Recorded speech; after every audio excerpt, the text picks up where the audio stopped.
Hello दोस्तों, आज हम लोग घटना चक्र का जो समसामयिकी आता है उसका साप्ताहिक करंट अफेयर पॉइंटर करेंगे जो 1 से लेकर 15 अक्टूबर तक का है, जिसमें राष्ट्र से लेकर सारा चीज होगा। ये टोटल 32 पेज का पॉइंट पीडीएफ है और ये पीडीएफ आपको हमारे टेलीग्राम चैनल में भी मिल जाएगा। आप जाके वहां से भी पढ़ सकते हैं। और बाकी हम लोग चलिए इस पूरे 32 पीडीएफ को तेजी में।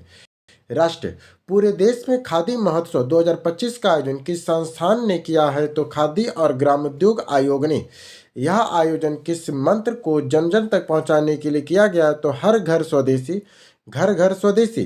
पूर्वी भारत के सबसे बड़े अत्यधिक मछली बाजार की आधारशिला कहाँ रखी गई है? तो भुवनेश्वर, उड़ीसा में। किस योजना के अंतर्गत इसके लिए 50 करोड़ रुपए का आवंटन किया गया है? तो प्रधानमंत्री मत्स्य संपदा योजना के तहत। फेयर से फुर्सत योजना किस एयरलाइंस का है? तो फेयर से फुर्सत योजना किस एयरलाइंस का है? तो अलायंस एयर का है। अलायंस एयर का है। यह योजना का मुख्य उद्देश्य क्या है? उतार चढ़ाव में वाले हवाई जहाज़ों से मुक्ति, किराए से मुक्ति।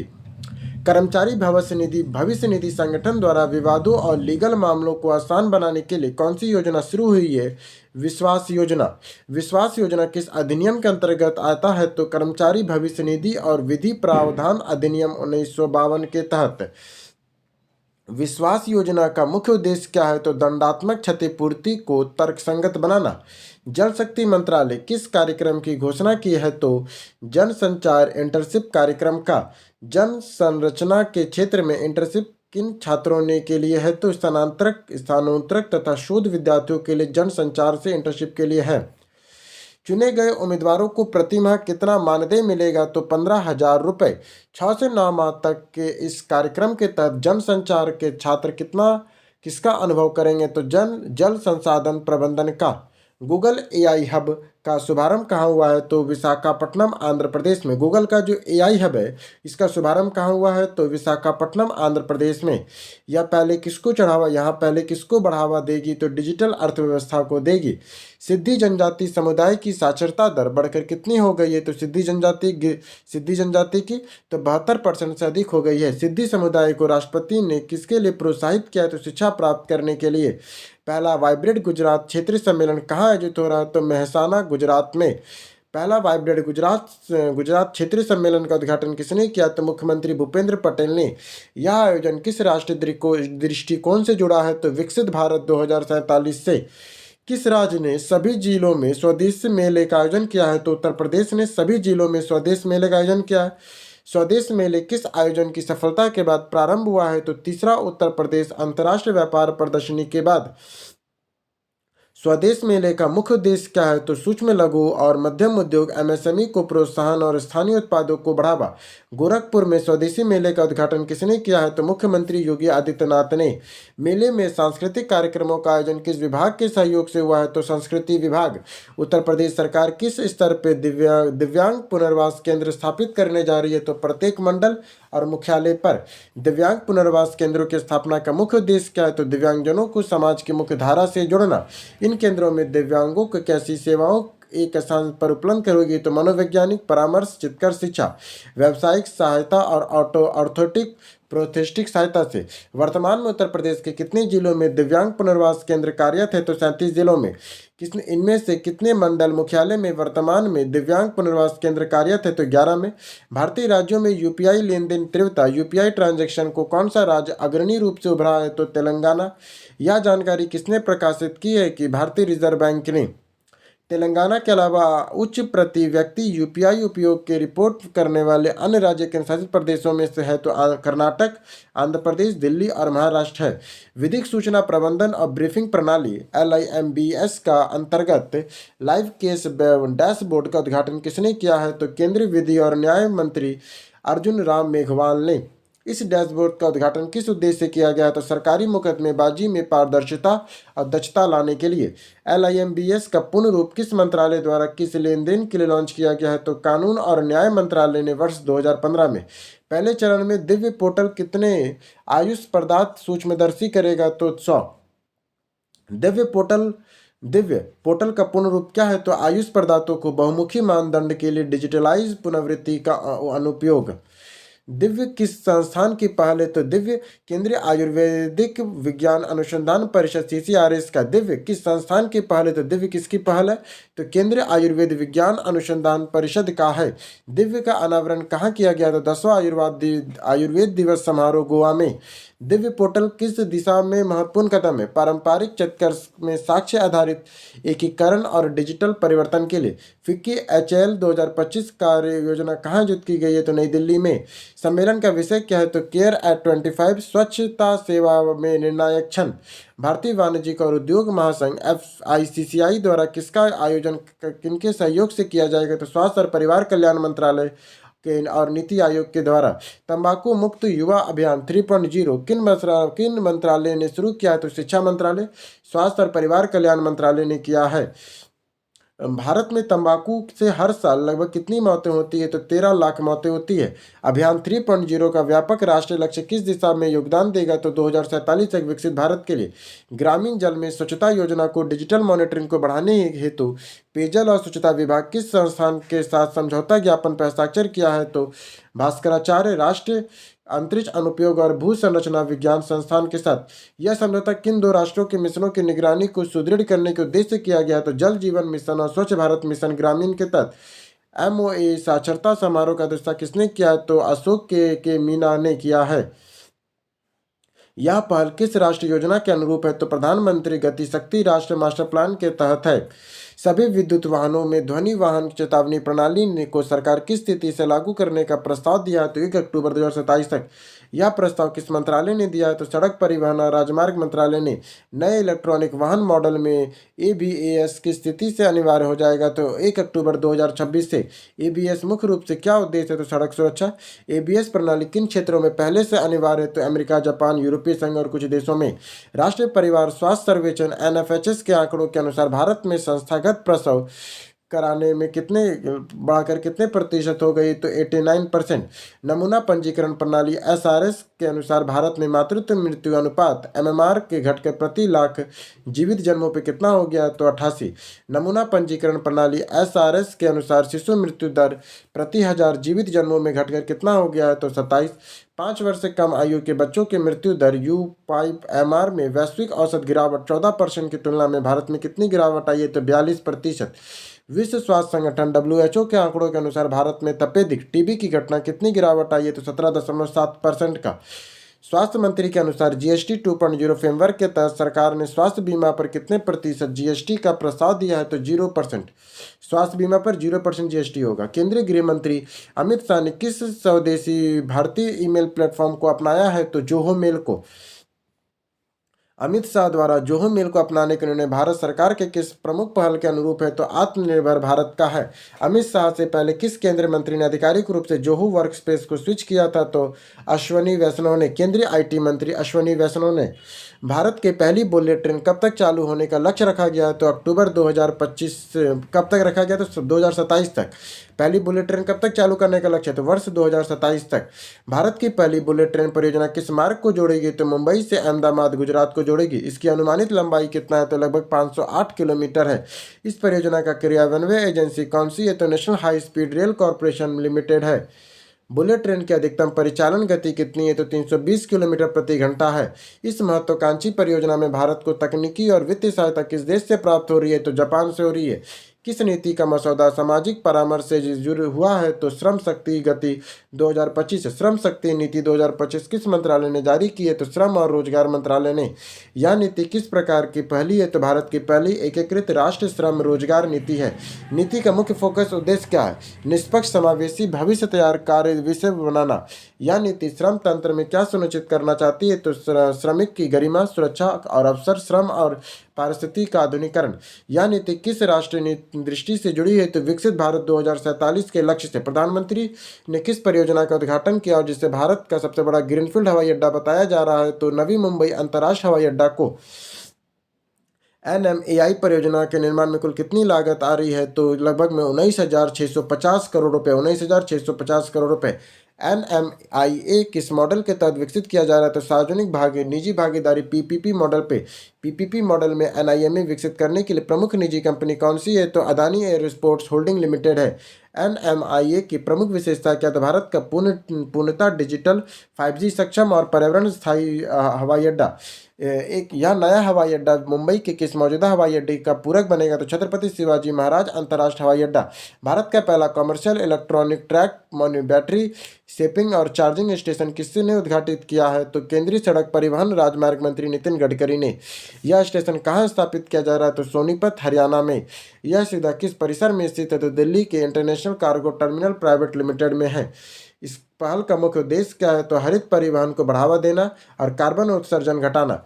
निक्साप कार्यक्रम किस बड़े सरकारी कार्यक्रम के तहत शुरू किया गया है? तो डिजिटल इंडिया भूमि अभिलेख और आधुनिकीकरण कार्यक्रम में। निक्सा किस पहल के तहत किस प्रकार के भूमि प्रबंधन के सुधार पर केंद्रित है? तो शहरी भूमि प्रबंधन पर है। निक्साम का पूर्ण रूप क्या? तो national geospatial knowledge based hand sure urban habitation से है। इसके राष्ट्रीय परीक्षण सह प्रयोगशाला का आयोजन किस संस्थान में किया जा रहा है? तो लाल बहादुर शास्त्री राष्ट्रीय प्रशासन अकादमी लबासना में। यह किस क्षेत्र के डिजिटल गवर्नेंस को मजबूत करने की दिशा में एक कदम है? तो भूमि अभिलेखों और शहरी प्रबंधन के लिए है। भारत का पहला समर्पित पशु जन्म नियंत्रण परीक्षण केंद्र कहाँ स्थापित होगा? तो लखनऊ उत्तर प्रदेश में होगा। इस परीक्षण केंद्र की स्थापना हेतु किस संस्थान ने साझेदारी की है? तो human world for animal India और लखनऊ नगर निगम ने। इस परीक्षण कार्यक्रम में कौन कौन लोग भाग ले रहे हैं? तो पशु चिकित्सक, पैरा वेट और एनिमल हैंडलर्स द्वारा। परीक्षण के दौरान किस प्रमुख विषयों को शामिल किया जाएगा? तो कुत्तों की पकड़, एनेस्थीसिया, नसबंदी और सर्जरी की बाद देखभाल को। अरुणाचल प्रदेश की पहली वाणिज्यिक कोयला खदान का शुभारंभ कहाँ किया गया है? तो नामफुक कोयला ब्लॉक में। इस अवसर पर भूमि पूजन किसने किया है? तो जी किशन रेड्डी केंद्रीय कोयला और खान मंत्री ने। यह खदान किस जिले में स्थित है? तो चांगलांग अरुणाचल प्रदेश में है। छठे ग्लोबल फिनटेक फेस्ट 2025 का आयोजन कहाँ किया गया है? तो मुंबई में। छठे ग्लोबल फिनटेक फेस्ट 2025 का आयोजन कहाँ किया गया है? मुंबई में।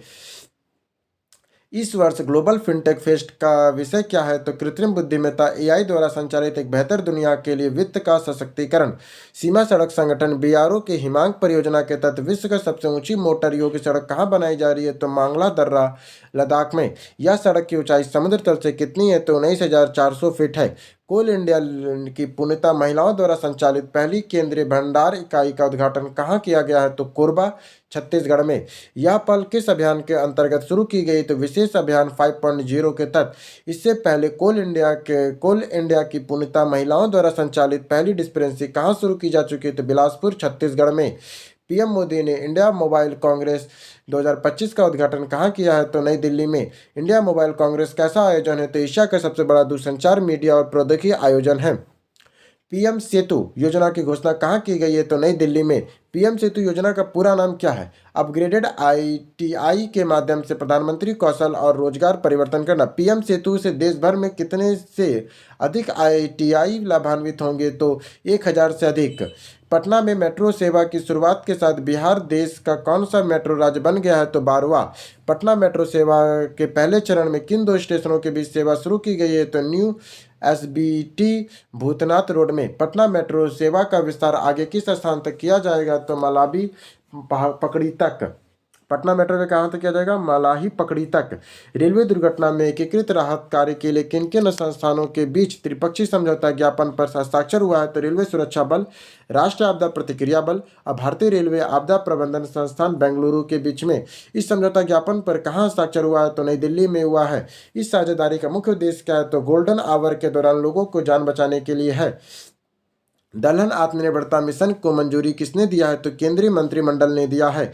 यह मिशन कब से कब तक चलेगा? तो वर्ष 2025-26 से लेकर 30-31 तक चलेगा। मिशन के लिए कुल कितने निवेश का प्रावधान है? तो 11,440 करोड़ का प्रावधान है। वर्ष 2030-31 में कितना दलहन उत्पादन का लक्ष्य है? तो 350 लाख टन तक का लक्ष्य है।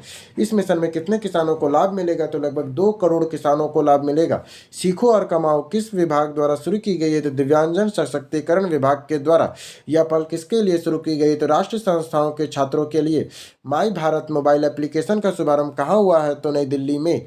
माई भारत मोबाइल एप्लीकेशन का शुभारंभ किसने किया है? तो डॉक्टर मनसुख मांडविया ने किया है।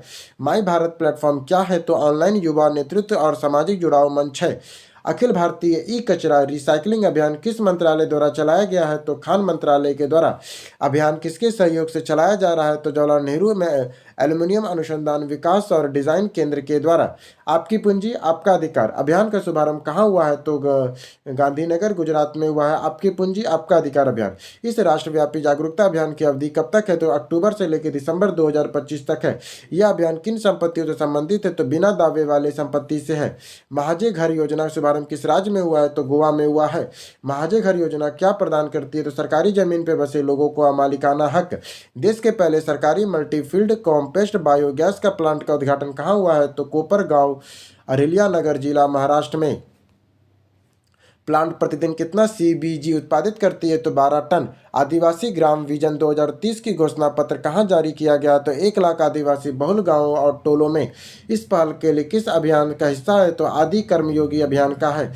विजन 2030 विकसित भारत के किस लक्ष्य से जुड़ा है? तो वर्ष 2047 से।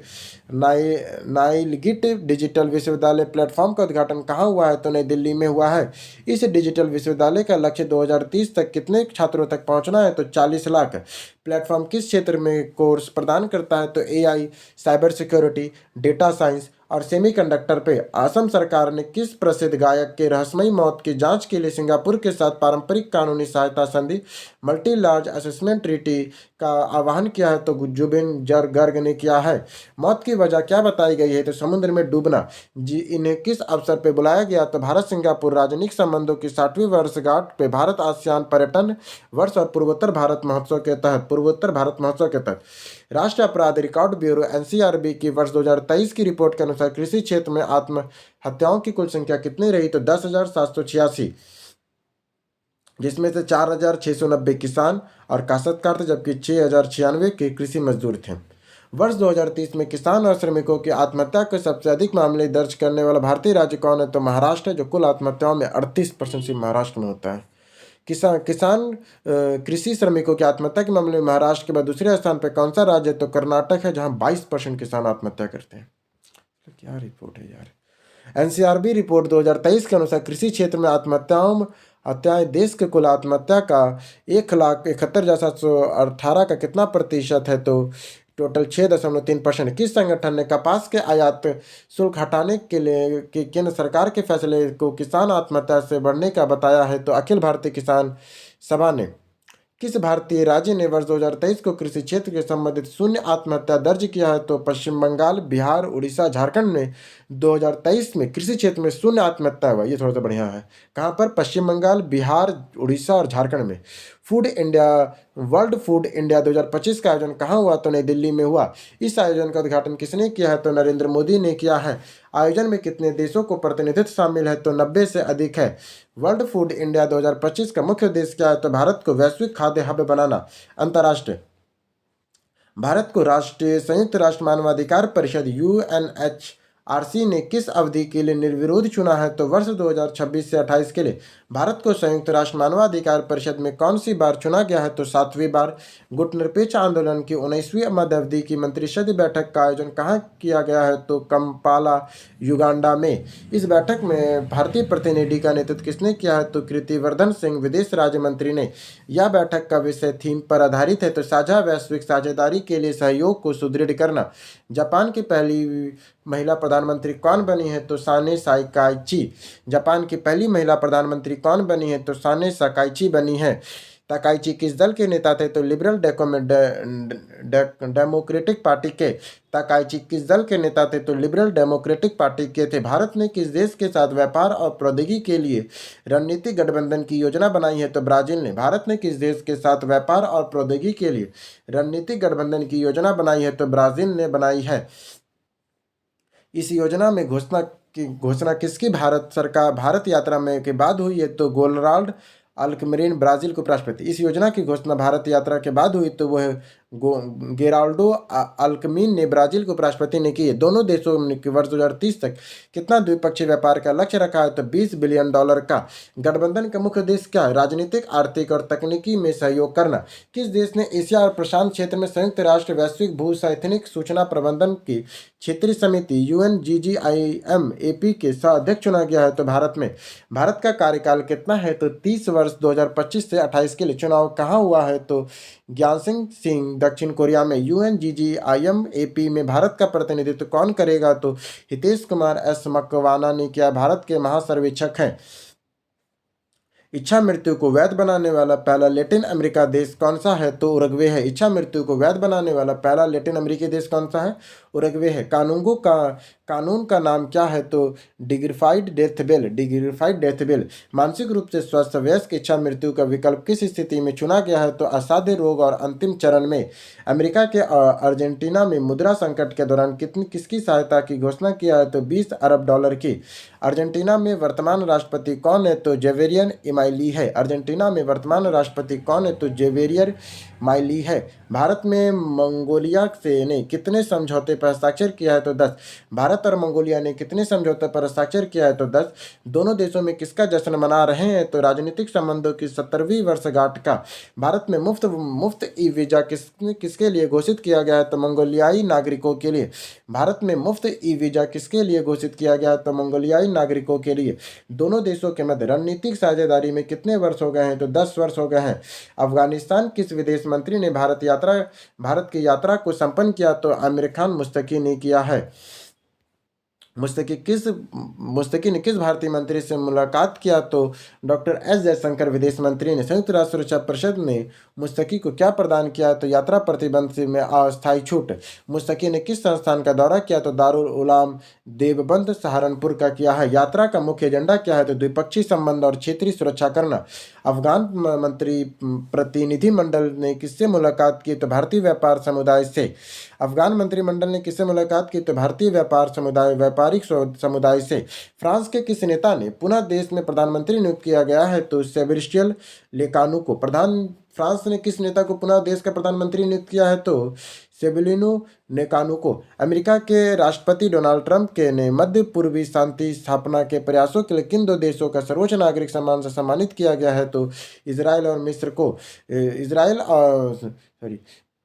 इसराइल द्वारा डोनाल्ड ट्रंप को किस पुरस्कार से सम्मानित किया गया है? तो प्रेसिडेंशियल मेडल ऑफ ऑनर से। यह पुरस्कार ट्रंप को किस कारण से दिया गया? तो गाजा युद्ध विराम के बंधकों की रिहाई में मदद करने के लिए। ब्रिटेन के पूर्व प्रधानमंत्री ऋषि सुनक को ने किन कंपनियों में वरिष्ठ सलाहकार सीनियर एडवाइजर के रूप में काम शुरू किया है? तो माइक्रोसॉफ्ट और एथ्रोपिक एआई में। भारत यूके कनेक्टिविटी और नवाचार केंद्र की घोषणा कहाँ की गई है? तो मुंबई में की गई है।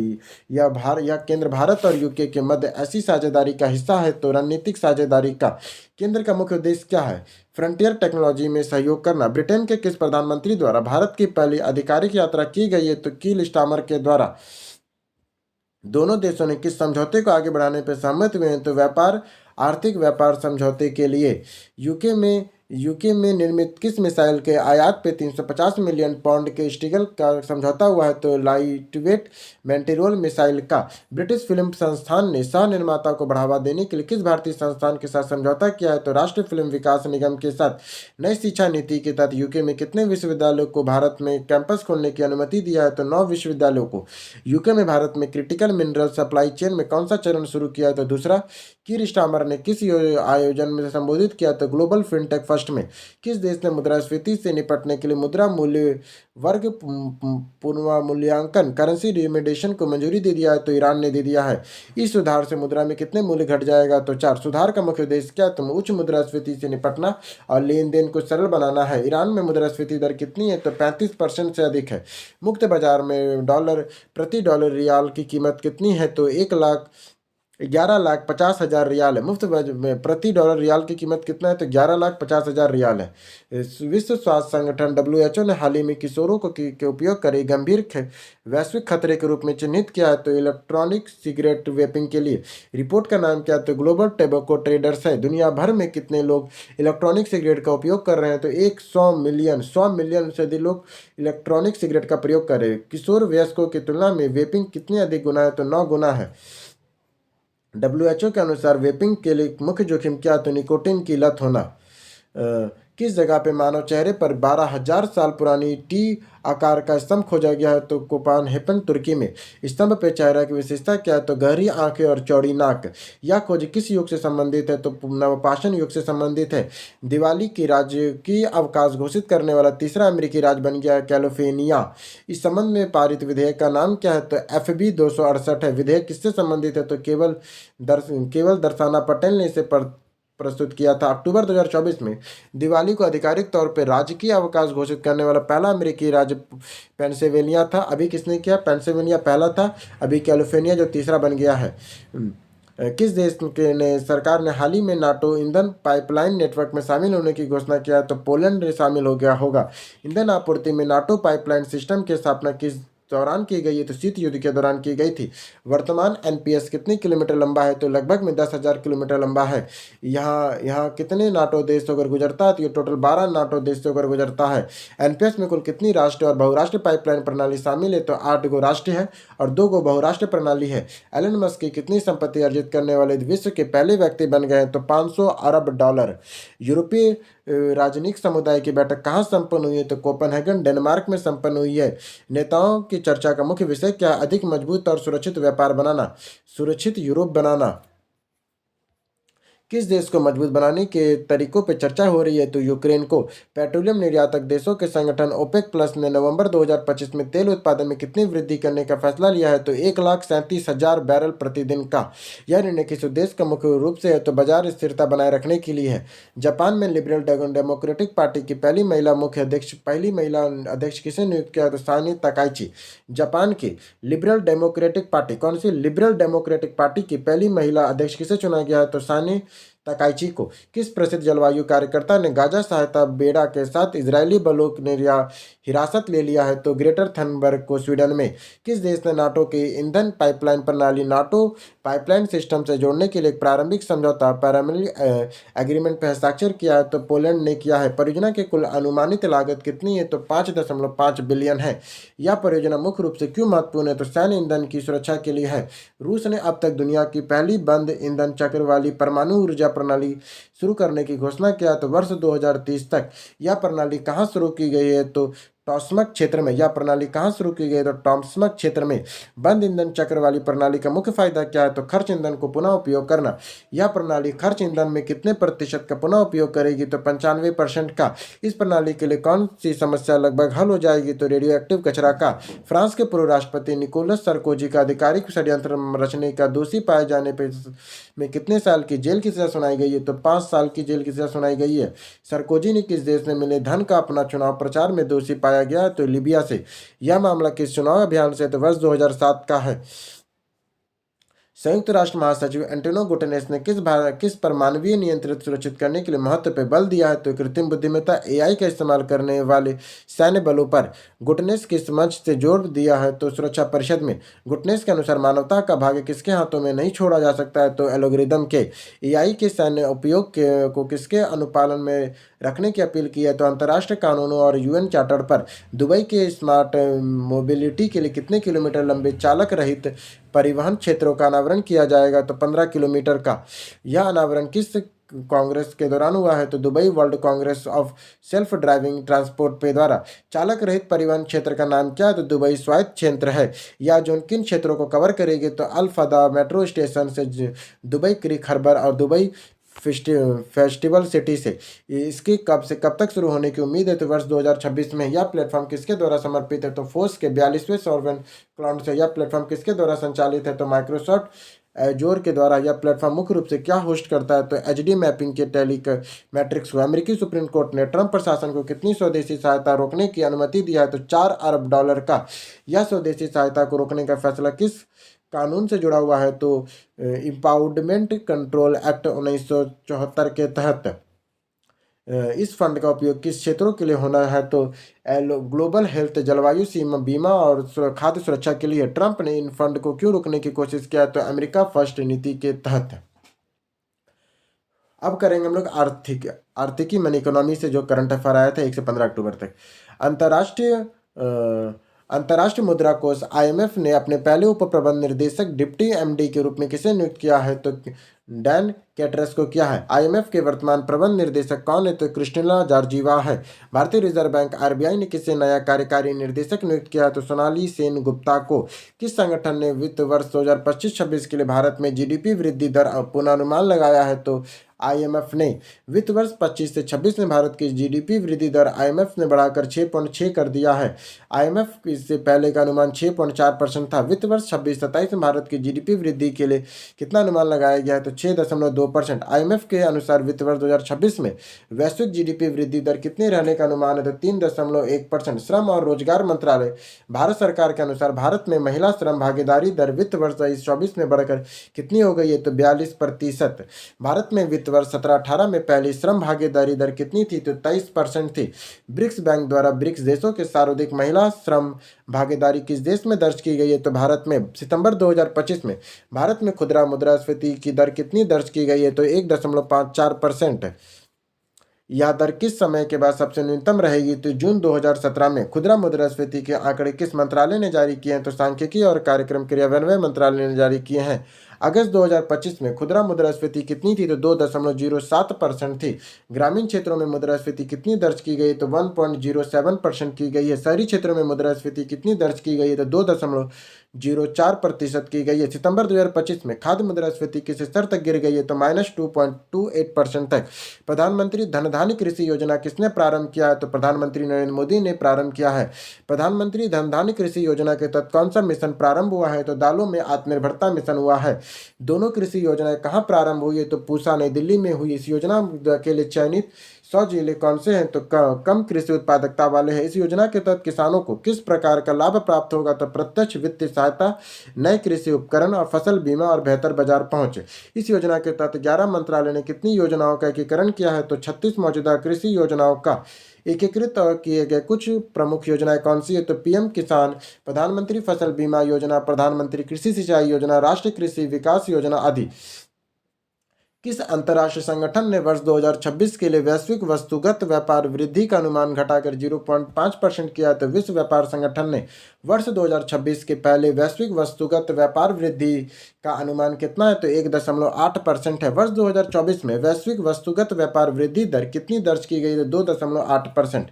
वर्ष 2026 के वैश्विक सेवा निर्यात में वृद्धि दर घटकर कितना होने का अनुमान है? तो 4.4%। वर्ष 2024 में वैश्विक सेवा निर्यात में वृद्धि दर कितनी होगी? तो 6.8% होगी। डब्ल्यूटीओ के अनुसार वर्ष 2026 में व्यापार में गिरावट का मुख्य कारण क्या है? तो मंद वैश्विक अर्थव्यवस्था और नए टैरिफ है। डब्ल्यूटीओ के अनुसार वर्ष 2026 में वैश्विक जीडीपी वृद्धि दर घटकर कितने रहने की संभावना है? तो 2.6% है। किस वित्त प्रौद्योगिकी कंपनी ने यूपीआई सेवाओं में जोड़ी गई है? तो पेपॉल ने जोड़ा है। पेपॉल क्या प्रदान करता है? तो विश्व की भुगतान प्रणालियों और डिजिटल वॉलेट को जोड़ने वाला मंच। अमेरिकी कंपनी ने पेपॉल का मुख्य कार्यकारी अधिकारी सीईओ कौन है? तो एलेक्स क्रिस है। पेपॉल के दूसरा सबसे बड़ा कर्मचारी आधार किस देश में स्थित है? तो भारत में है। लंदन स्थित किस डिजिटल वित्तीय कंपनी ने भारत में अपना भुगतान प्लेटफॉर्म लॉन्च करने की घोषणा किया है? तो रेवोलूट ने। लंदन स्थित किस डिजिटल वित्तीय कंपनी ने भारत में अपना भुगतान प्लेटफॉर्म लॉन्च करने की घोषणा किया है? तो रेवोलूट ने किया। रेवोलूट ने किया। रेवोलूट किस माध्यम से भारतीय उपयोगकर्ताओं को घरेलू और अंतर्राष्ट्रीय भुगतान करने की सुविधा प्रदान करेगा? तो यूपीआई और वीजा करेगा। कंपनी का लक्ष्य किस वर्ष तक 2 करोड़ भारतीय उपभोक्ताओं तक पहुंचने का है? तो वर्ष 2030 तक। ट्रेड वॉच तिमाही रिपोर्ट किसने क्यू फाइनेंशियल ईयर 2025 किसने जारी किया है? तो नीति आयोग ने किया है। वित्त वर्ष 2024-25 में भारत का कुल व्यापार मूल्य कितना रहा? तो वो 1.73 ट्रिलियन अमेरिकी डॉलर रहा। फाइनेंशियल ईयर 25 में भारत के कुल व्यापार वृद्धि दर कितनी रही? तो 6% रहा। फाइनेंशियल ईयर 25 में भारत के कुल निर्यात मूल्य कितना है? तो 823 बिलियन अमेरिकी डॉलर है। फाइनेंशियल ईयर 2025 में भारत में कुल आयात मूल्य कितना रहा? तो 908 बिलियन अमेरिकी डॉलर। फाइनेंशियल ईयर 25 में भारत के सेवा निर्यात का मूल्य कितना है? तो 387.5 बिलियन अमेरिकी डॉलर है। 11वें विश्व हरित अर्थव्यवस्था शिखर सम्मेलन वर्ल्ड ग्रीन इकोनॉमी समिट कहाँ आयोजित किया जा रहा है? तो दुबई यूएई में। इस सम्मेलन का विषय क्या है? तो प्रभाव के लिए नवाचार, हरित अर्थव्यवस्था के भविष्य को तेजी देना। किस वैश्विक गठबंधन ने वर्ष 2024-25 में अपना पोर्टफोलियो प्रस्तुत किया है तो global alliance and green economy ने किया है। इस पोर्टफोलियो के सदस्य देशों ने में किस स्थिति में सहायता देने हेतु प्रमुख पहलों को प्रस्तुत किया है तो हरित अर्थव्यवस्था की ओर संक्रमण को भारतीय रिजर्व बैंक आरबीआई ने केंद्र सरकार की नई पेज एंड मीन्स एडवाइजर की सीमा कितना निर्धारित किया है तो 50,000 करोड़ का। यह डब्ल्यूएमए सीमा किस अवधि के लिए लागू होगी तो वर्ष 2025-26 की दूसरी छमाही में। डब्ल्यूएमए सीमा को आरबीआई ने किसके परामर्श में परिवर्तित कर सकती है तो केंद्र सरकार का डब्ल्यूएमए किस स्थिति में आरबीआई द्वारा केंद्र और राज्य अथवा केंद्र शासित प्रदेशों में किया गया अग्रिम भुगतान है तो प्राप्तियां भुगतान की तरह की विसंगतियों से है। सितंबर 2025 तक प्रधानमंत्री सूर्य घर मुफ्त बिजली योजना अंतर्गत कितने ऋण आवेदन स्वीकृत किए जाएंगे तो 5.79 लाख से अधिक का ऋण स्वीकृति। ऋण में कुल मूल्य कितना होगा तो 10,907 करोड़ रुपए होगा। प्रधानमंत्री सूर्य घर मुफ्त बिजली योजना का मुख्य उद्देश्य क्या है तो घरेलू उपभोक्ताओं के लिए छतों पर सौर ऊर्जा लगाना। इस योजना के अंतर्गत ऋण किस डिजिटल प्लेटफॉर्म के माध्यम से संसाधित किए जाएंगे तो जन समर्थन पोर्टल के माध्यम से। बिना जमानत के अधिकतम ऋण राशि कितनी उपलब्ध होगी तो 2 लाख तक होगी। नवीन और नवीकरणीय ऊर्जा मंत्रालय के समन्वय से कौन सा विभाग इस योजना के अंतर्गत ऋणों की प्रगति की समीक्षा करता है तो वित्तीय सेवा विभाग करेगा। केंद्रीय मंत्रिमंडल ने आर्थिक मामलों की समिति ने कितनी प्रमुख रेलवे परियोजनाओं को मंजूरी दिया है तो 4 को। इन रेलवे परियोजनाओं का मुख्य मूल्य कितना है तो 24,634 करोड़ रुपए है। इस परियोजना के तहत भारतीय रेलवे नेटवर्क के कुल कितने किलोमीटर जोड़े जाएंगे तो 894 किलोमीटर तक जोड़े जाएंगे। यह परियोजना भारत के किन 4 राज्यों में फैली हुई है तो महाराष्ट्र, मध्य प्रदेश, गुजरात और छत्तीसगढ़ में है। भारत एटीएफ व्यापार और आर्थिक भागीदारी समझौते कब लागू होगा तो 1 अक्टूबर 2025 को। एटीएफ में कौन से देश शामिल है तो आइसलैंड, लिस्टेकिन, नॉर्वे, स्विट्जरलैंड है। समझौते में कुल कितने निवेश प्रतिज्ञा की गई है तो 100 बिलियन अमेरिकी डॉलर का। निवेश प्रतिज्ञा का समय अवधि क्या है तो 15 वर्ष है। समझौते का मुख्य उद्देश्य क्या है निवेश और रोजगार सृजन करना। क्रिप्टो करेंसी बिटकॉइन से कितने डॉलर के से ऊपर सर्वकालिक उच्चतर स्तर की पहली बार छुआ है तो 1,25,000 डॉलर से अधिक को। इन क्रिप्टो करेंसी के बाजार पूंजीकरण एमकैप कितना है तो 2.46 ट्रिलियन डॉलर है। ग्लोबल ट्रेड आउटलुक और सेंट्रिक्स के डब्ल्यूटीओ ने वर्ष 2026 के लिए माल व्यापार वृद्धि पूर्वानुमान को 1.8% से घटाकर कितना कर दिया है तो मात्र 0.5%। वर्ष 2025 में व्यापार वृद्धि पुनर्मान कितना बढ़ाया गया है तो 0.9 से लेकर 2.4% तक। सेवाओं में निर्यात वृद्धि 2025 में कितने रहने का अनुमान है तो 4.6% है। डब्ल्यूटीओ का प्रमुख कौन है तो डॉक्टर नागोजी अकोजी इवेला है। दोहा कतर में भारत के एकीकृत भुगतान इंटरफेस का शुभारंभ किस केंद्रीय मंत्री ने दिया है तो पीयूष गोयल केंद्रीय वाणिज्यिक उद्योग मंत्री ने दिया। यूपीआई का शुभारंभ कहाँ किया गया है तो पल आइसलैंड स्थित लिलू मॉल में। पीयूष गोयल ने किस बैंक में अपनी भुगतान प्रणाली में यूपीआई को एकीकृत करने के लिए धन्यवाद दिया है तो कतर नेशनल बैंक ने। अब आ जाइए विज्ञान का। भारतीय बायोनेट इंफॉर्मेशन सेंटर का उद्घाटन किसने किया है तो केंद्रीय वित्त कॉर्पोरेट मामलों के मंत्री निर्मला सीतारमन ने। इन इंक्यूबेटर सेंटर का उद्घाटन कहाँ हुआ है तो आईआईटी धारवाड़ में हुआ है। भारतीय बायोनेट इंक्यूबेटर सेंटर का उद्देश्य किन क्षेत्रों में स्टार्टअप्स को सशक्त बनाना है तो बायोटेक्नोलॉजी, डीप टेक और हेल्थ केयर में। भारतीय राष्ट्रीय राजमार्ग प्राधिकरण एनएचएआई ने सड़क निर्माण में भारत के नगरपालिका अपशिष्ट का 100% उपयोग करने का लक्ष्य किस वर्ष तक रखा है तो वर्ष 2027 तक। इस पहल की घोषणा किस केंद्रीय मंत्री ने किया है तो केंद्रीय सड़क परिवहन और राजमार्ग मंत्री नितिन गडकरी ने किया है। भारतीय स्पेस टेक स्टार्टअप एलेक्सआई ने देश के पहले मल्टी सेंसर पृथ्वी अवलोकन ईओ उपग्रह को लॉन्च के लिए किस मिशन ने घोषणा किया है तो मिशन दृष्टि ने किया है। मिशन दृष्टि उपग्रह का प्रक्षेपण कब प्रस्तावित है तो वर्ष 2026 की पहली तिमाही में है। मिशन दृष्टि मुख्य तकनीकी विशेषता क्या है तो multiple sensing technology, synthetic aperture radar और हाई रेजोल्यूशन ऑप्टिकल सेंसर का है। इस उपग्रह को किस स्टार्टअप ने विकसित किया है तो गैलेक्सी आई स्पेस ने किया है। केंद्रीय मंत्री डॉक्टर जितेंद्र सिंह ने क्रिश्चियन मेडिकल कॉलेज वेल्लोर ने किस कार्यक्रम का वस्तुतः उद्घाटन किया है तो सेल्फ और जीन थेरेपी के 10वीं वार्षिक संगोष्ठी में। यह संगोष्ठी सीएमसी के किस केंद्र द्वारा आयोजित किया गया? तो स्टेम सेल अनुसंधान केंद्र से। किसके सहयोग से यह संगोष्ठी आयोजित की गई है? तो जैव प्रौद्योगिकी विभाग के द्वारा। खगोलविदों ने पहली बार दो ब्लैक होलों को एक ही दूसरे को परिक्रमा करने के लिए खगोल पिंड को देखा है। तो क्लेसार 287 को। ओजे 287 किस प्रकार का खगोलीय वस्तु है? तो दूरस्थ आकाशगंगा है। क्वासिका ओजे 287 दोनों ब्लैक होल एक दूसरे की परिक्रमा कितने समय में पूरे करते हैं? तो 12 वर्षों में। ओजे 287 में बाइनरी ब्लैक होल में उपस्थिति का संदेश सबसे पहले किस अवलोकन पैटर्न के कारण हुआ है? तो क्वासिका लयबद्ध टिमटिमाहट से। हाल ही में चर्चा में रहे ESTIC 2025 पूर्ण रूप से क्या है? तो amazing science technology and innovation convention है। ESTIC 2025 का विषय क्या है? तो विकसित भारत 2047 के लिए कल्पना करें, नवाचार करें, प्रेरित करें। ESTIC 2025 का आयोजन कब और कहाँ होना निर्धारित है? तो 3 से 5 नवंबर 2025 को नई दिल्ली में। ESTIC भारत के पहले एकीकृत विज्ञान और प्रौद्योगिकी और नवाचार मंच के रूप में किसने सराहा है? तो केंद्रीय मंत्री डॉक्टर जितेंद्र सिंह ने। केंद्रीय मंत्री डॉक्टर जितेंद्र सिंह ने किस संस्थान में उच्चतर गुणवत्ता वाले चित्कर्ष उपकरण किफायती दामों पर बनाने के लिए सराहा है? तो Shri Chitra Tirunal institute of medical sciences and technology Thiruvananthapuram में। SCTI-MST द्वारा विकसित स्वदेशी नवसंरचनाओं पर प्रदर्शनी का विषय क्या है? तो आत्मनिर्भरता और के नवाचार, स्वदेशी चित्कर्ष उपकरण विकास के साथ स्वास्थ्य सेवा को गति देना श्री चित्रा का योगदान। विश्व मानसिक स्वास्थ्य दिवस 2025 के अवसर पर राष्ट्रीय टेली मानसिक स्वास्थ्य मिशन स्वास्थ्य कार्यक्रम टेलीमानस ने एक नई पहल किसने शुरू की है? तो केंद्रीय स्वास्थ्य और परिवार कल्याण मंत्री जगत प्रकाश नड्डा ने। टेलीमानस ऐप कौन सी नई सुविधा को जोड़ी गई है? तो बहुभाषी UI चैटबॉट, असीम और सुगमता और आपातकालीन मॉड्यूल को। ऐप में हिंदी और अंग्रेजी के अतिरिक्त अब कितनी क्षेत्रीय भाषाएं उपलब्ध है? तो 10। ऐप में जोड़ी गई 10 क्षेत्रीय भाषाएं कौन सी है? तो असमिया, बंगाली, गुजराती, कन्नड़, मलयालम, मराठी, तमिल, तेलुगु, उड़ीसा और पंजाबी है।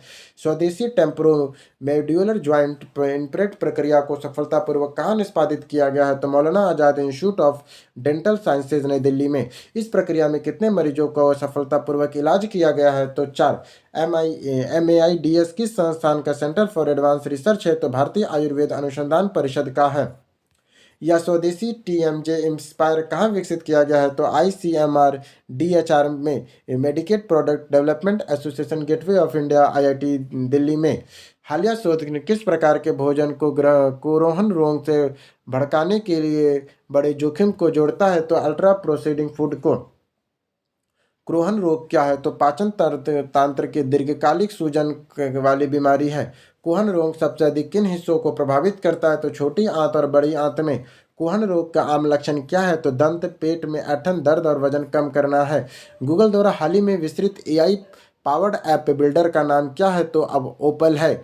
गूगल द्वारा हाल ही में विस्तृत AI पावर्ड ऐप बिल्डर का नाम क्या है? तो ओपल है। ओपल मूल रूप से किस देश को कब और किस देश में और कब लॉन्च किया गया था? तो US में जुलाई 2025 में।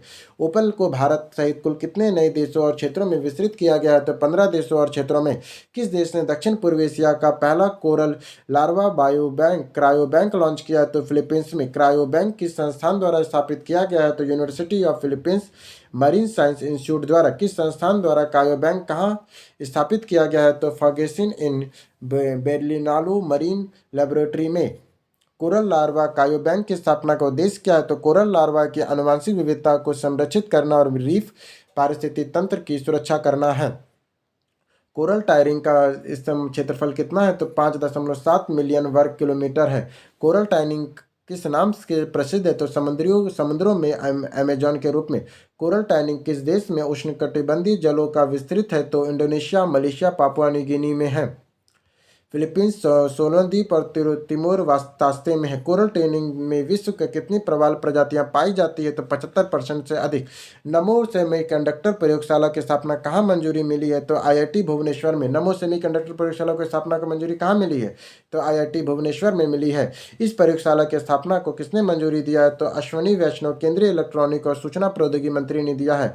इस परियोजना में कुल किस योजना के तहत धनराशि प्रदान की जाएगी? तो MPD लैंड योजना के तहत। नमो सेमीकंडक्टर प्रयोगशाला की अनुमानित लागत कितनी है? तो 4.95 करोड़ रुपए है। तमिगा वेगी का जन्म टीबीके के वेलुसमीपुरम रैली में हुई भगदड़ में मौतों के कारण डॉक्टरों ने बताया है तो कॉम्प्रेसिव और एलक्रेसिया है। कॉम्फ्रेसिया श्वास रोध क्या है तो श्वास शरीर में पर्याप्त ऑक्सीजन नहीं मिल पाना है। टेक्सटाइल उद्योगों में सरकार ने किस कच्चे माल की एंटी डोपिंग ड्यूटी नहीं लगाने का अपील किया है तो मोनोएथिलीन ग्लाइकोजन का। टेक्सटाइल उद्योगों ने सरकार से किस कच्चे माल की एंटी डोपिंग ड्यूटी नहीं लगाने का अपील किया है तो मोनोएथिलीन ग्लाइकोल का। मोनोएथिलीन ग्लाइकोल का रासायनिक सूत्र क्या होता है तो C2H6O2 है। कुछ कुष्ठ रोगों के पिछले 44 वर्षों में भारत में प्रति 10,000 की जनसंख्या के प्रसर दर में कितने परसेंट की कमी आया तो 99%। कुष्ठ रोग उपचाराधीन मरीजों की संख्या कितने प्रतिशत में गिरावट दर्ज की गई तो 98%। वर्ष 2025 में भारत में कुष्ठ रोग का प्रसार प्रति 10,000 जनसंख्या में कितनी है तो 0.57% है। इसके विपरीत वर्ष 1981 में कुष्ठ रोग का प्रसार दर कितनी है तो 57.2% प्रति 10,000 जनसंख्या पर है। कुष्ठ रोग को किस और नाम से जाना जाता है तो हेसन रोग के नाम से जानते हैं। कुष्ठ रोग किस बैक्टीरिया के कारण होता है तो माइक्रोबैक्टीरियल लेप्री के कारण होता है। इस बीमारी से लड़ने के लिए वर्ष 1983 में लागू किया गया अहम कदम क्या है तो मल्टी ड्रग थेरेपी है। मल्टी ड्रग थेरेपी में कौन सी 3 दवाएं शामिल होती है तो रिस्पेरिन, फ्लोरोकाजिमिन और डेप्सिन है। भारत में कुष्ठ रोग उन्मूलन के लिए कौन सा कार्यक्रम शुरू किया गया तो राष्ट्रीय कुष्ठ रोग उन्मूलन कार्यक्रम किया गया। किस भारतीय राज्य में बाढ़ और लगातार बारिश के कारण धान की फसलों में हल्दी रोग का प्रकोप देखा गया है तो पंजाब में। धान की फसल में हल्दी रोग का स्थानीय नाम क्या है तो फॉल्स स्लट है। हल्दी रोग किस बीमारी के कारण होता है तो फफूंद जनित के कारण होता है। हल्दी रोग के लिए जिम्मेदार फफूंद का वैज्ञानिक नाम क्या है तो ऑस्टियोग्लाइसिडिया वीरेनस है। ऑस्ट्रेलिया ने हाल ही में शुरुआती चरण में अल्जाइमर रोग के लिए किस दवा को मंजूरी दिया है तो लैकनलैब ने। लैकनलैब दवा किस प्रकार की दवा है तो मोनोक्लोरेबल एंटीबॉडी है। लैकनलैब दवा मस्तिष्क के किस प्रोटीन को लक्षित करता है तो एमाइलाइड प्रोटीन को। लैकनलैब में किस ब्रांड के नाम से बेचा जाता है तो लैक्नोबी के नाम से। अल्जाइमर रोग किस बीमारी में 60 से 80% मामलों के लिए जिम्मेदार है जो अब ऑस्ट्रेलिया की मौत का प्रमुख कारण बना है तो डिमेंशिया। अनुसंधान नेशनल रिसर्च फाउंडेशन द्वारा अनुसंधान को सुलभ बनाने के लिए लॉन्च की गई एआई टूल का नाम क्या है तो उसका नाम क्या है तो उसका नाम है SARL simplified and automated research application and learning है। SARL का मुख्य उद्देश्य क्या है तो जटिल शोध को वीडियो, ब्रॉडकास्ट, पोस्टर और प्रेजेंटेशन जैसे सरल रूपों में बदलना है। SARL प्लेटफॉर्म किस आधुनिक तकनीक का उपयोग करके शोध को सरल बनाता है तो आर्टिफिशियल इंटेलिजेंस का उपयोग करके। ANRL का मुख्य फोकस किन क्षेत्रों में डीप टेक उत्पाद और स्टार्टअप बनाने का है तो डीप साइंस, गहन विज्ञान और इंजीनियरिंग में। पर्यावरण 1000 मेगावाट की रियल जल विद्युत परियोजना किस राज्य में प्रस्तावित है तो अरुणाचल प्रदेश में है। यह परियोजना अरुणाचल प्रदेश की किस नदी बेसिन पर प्रस्तावित है तो सियोम नदी पर है। नागयो जल विद्युत परियोजना किस संस्थान द्वारा क्रियान्वित किया जा रहा है तो north eastern electronic power corporation द्वारा। नियोम नदी किस प्रमुख नदी के दाहिने किनारे की सहायक नदी है तो ब्रह्मपुत्र नदी की है। सियोम नदी के पूर्वी तट पर कौन सा राष्ट्रीय उद्यान मिलता है तो मेलिंग राष्ट्रीय उद्यान मिलता है। किस मंत्रालय ने सूचना पत्थर को पूरी तरह से प्रमुख खनिज मेजर मिनरल के रूप में वर्गीकृत करने के लिए अधिसूचना जारी किया तो खान मंत्रालय ने। नई अधिसूचना से पहले चूना पत्थर को किस आधार पर प्रमुख और गौण दोनों खनिजों के रूप में वर्गीकृत किया जाएगा तो अंतिम उपयोग के लिए। नई अधिसूचना के तहत चूना पत्थर किस अधिनियम के अंतर्गत पूरी तरह से प्रमुख खनिज माना जाएगा तो खान और खनिज विकास अधिनियम विनिमय 1957 के तहत। चूना पत्थर मुख्य रूप से किस रासायनिक यौगिक से बना एक अवसादी चट्टान है तो कैल्शियम कार्बोनेट CaCO3 है। G20 आपदा जोखिम न्यूनीकरण मंत्री स्तरीय बैठक में आपदा जोखिम न्यूनीकरण पर भारत के प्रधान सचिव ने किस एकीकृत अलर्ट सिस्टम का रूपरेखा प्रस्तुत किया है तो कॉमन कॉलर्ट प्रोटोकॉल और अनुकृत एकीकृत अलर्ट सिस्टम में। भारत के प्रधान सचिव द्वारा उल्लेखित किस बहु एजेंसी वास्तुकला में कौन सी संस्थान एकीकृत है तो मौसम विज्ञान, जल विज्ञान, भूकंप विज्ञान और समुद्री विज्ञान संस्थान। एकीकृत अलर्ट सिस्टम का नाम क्या है जिसकी कल्पना राष्ट्रीय आपदा प्रबंधन प्राधिकरण NDMA है तो सचेत है। सचेत को राष्ट्रीय आपदा प्रबंधन प्राधिकरण NDMA ने किसके द्वारा विकसित किया तो दूरसंचार विभाग DOT के द्वारा, डिपार्टमेंट ऑफ टेलीकम्युनिकेशन। सचेत किस अंतर्राष्ट्रीय संगठन द्वारा अनुशासित कॉमन अल्टरनेटिंग प्रोटोकॉल कैप पर आधारित है तो अंतर्राष्ट्रीय दूरसंचार संघ के द्वारा। भारत ने national red list road map में नेशनल रेड लिस्ट भारत में नेशन रेड लिस्ट रोडमैप और विजन का अनावरण कहाँ किया गया है? तो आईयूसीएन विश्व संचार कांग्रेस अबू धाबी यूएई में। यह पहल किसके प्रति भारत की प्रतिबद्धता को दर्शाता है? तो संकटग्रस्त प्रजातियों के आकलन और संरक्षण में। इस पहल का लक्ष्य 2030 तक क्या प्रकाशित करना है? तो national red data books for flora और फ्रोना को बीथेबल आर्ट नामक अभिनव जीवित संरचना का उद्घाटन कहाँ किया गया है? तो स्वर्ण जयंती पार्क रोहिणी दिल्ली में। इस इंस्टॉलेशन का उद्घाटन किसने किया है? तो केंद्रीय पर्यावरण और जलवायु परिवर्तन मंत्रालय के संयुक्त सचिव नमिता प्रसाद ने। वन्यजीव सप्ताह 2025 कब आयोजित किया जाएगा? तो 2 से 8 अक्टूबर 2025 को। वन्यजीव सप्ताह का मुख्य विषय क्या है? तो मानव वन्यजीव सह अस्तित्व, वैश्विक जलवायु लक्ष्यों पर स्थायी कार्यवाही पर दिल्ली घोषणा पत्र किस फोरम में अपनाया गया है? तो राइज सिटी फोरम 2025 में। नई दिल्ली में आयोजित किस फोरम के सह मेजबानी किस संगठन ने किया? तो ICLEI दक्षिण एशिया और राष्ट्रीय शहरी कार्य संस्थान ने किया है। फोरम में कितने शहरों के से प्रतिनिधि शामिल हुए हैं? तो 60 शहरों से हुए 25 देशों के। यह घोषणा पत्र किस आगामी योजना का एजेंडा प्रदान करने के लिए है? तो तीसरा संयुक्त राष्ट्र जलवायु परिवर्तन सम्मेलन का है। नवंबर 2025 में यह सम्मेलन कहाँ प्रस्तावित है? तो बेरम ब्राजील में है। नमो बायोडायवर्सिटी पार्क का उद्घाटन कहाँ हुआ है? तो प्रताप बांध अलवर राजस्थान में हुआ है। यह राजस्थान का कौन सा बायोडायवर्सिटी पार्क है? तो पहला है। इसका उद्घाटन किसने किया है? तो भूपेंद्र यादव केंद्रीय पर्यावरण और जलवायु परिवर्तन मंत्री ने किया है। इस नव विकसित भारत में श्री भूपेंद्र यादव ने अपने सोशल मीडिया पोस्ट का नाम दिया है तो नमो one. Cloning and gene editing प्रजातियों के लिए डी एक्सटेनेशन पर बनी किस डॉक्यूमेंट्री को गोल्ड डॉल्फिन अवार्ड जीता है? तो द रिकलेक्शन लेटर का।